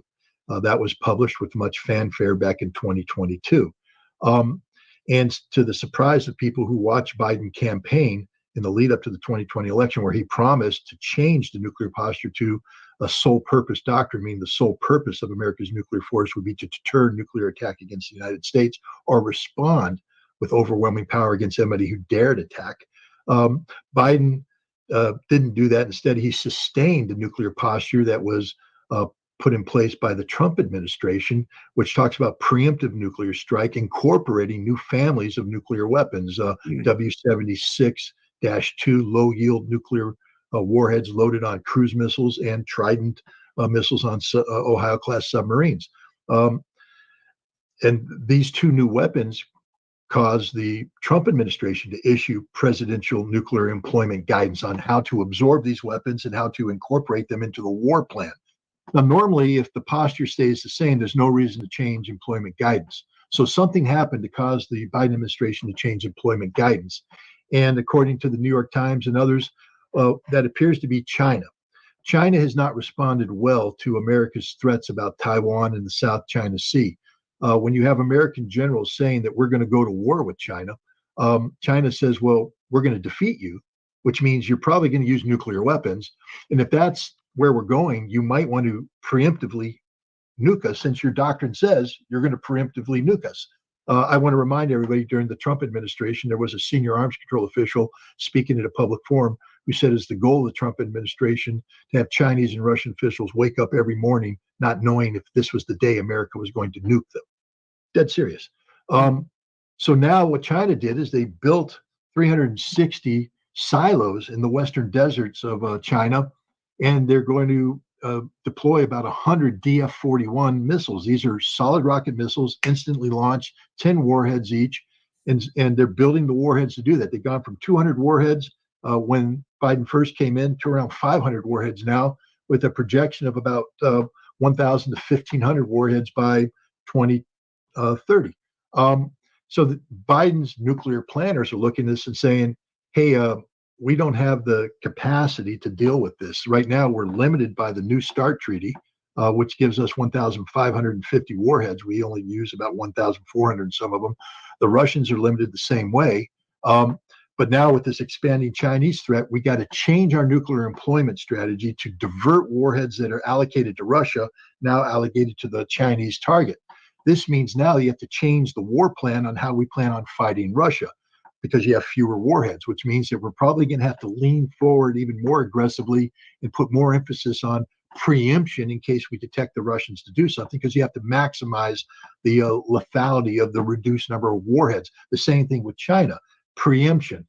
Preemption is the death of us all, because preemption means that we're ready to launch preemptively if we detect something that we deem to be a threat.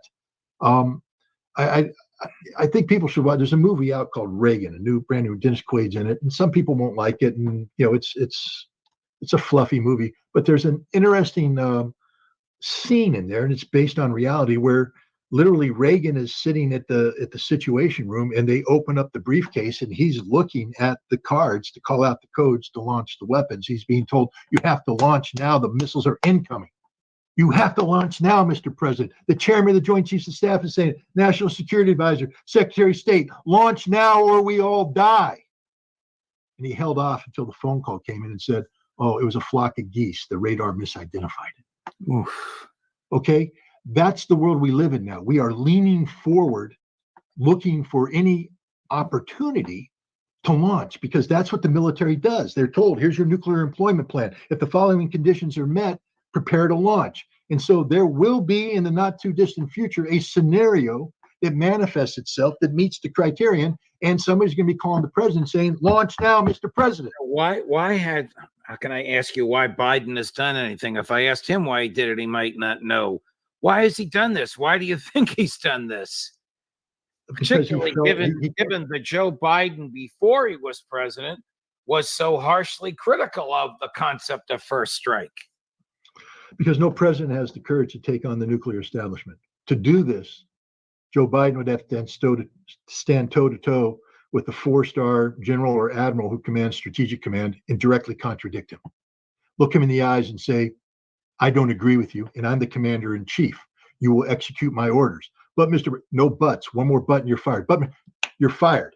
And now Congress will rise up, and they'll start saying, well, who are you, Joe Biden, to take on this brave general who's commanded nuclear forces? And then you'll have other people come in, the policy people, who will say, no, the president's wrong on this one. China's a strategic threat. You'll bring in all the Chinese experts. China's ready to nuke us, blah, blah, blah, and it's a political nightmare. You know who stood up to this? JFK in Cuba. Curtis LeMay, the hero of World War II, cigar smoking general. You got to nuke them now, Mr. President. You got to nuke them now. And Kennedy stared him down and said, no, you stand down. I'm the commander in chief. It'll happen when I want it to happen, and only then.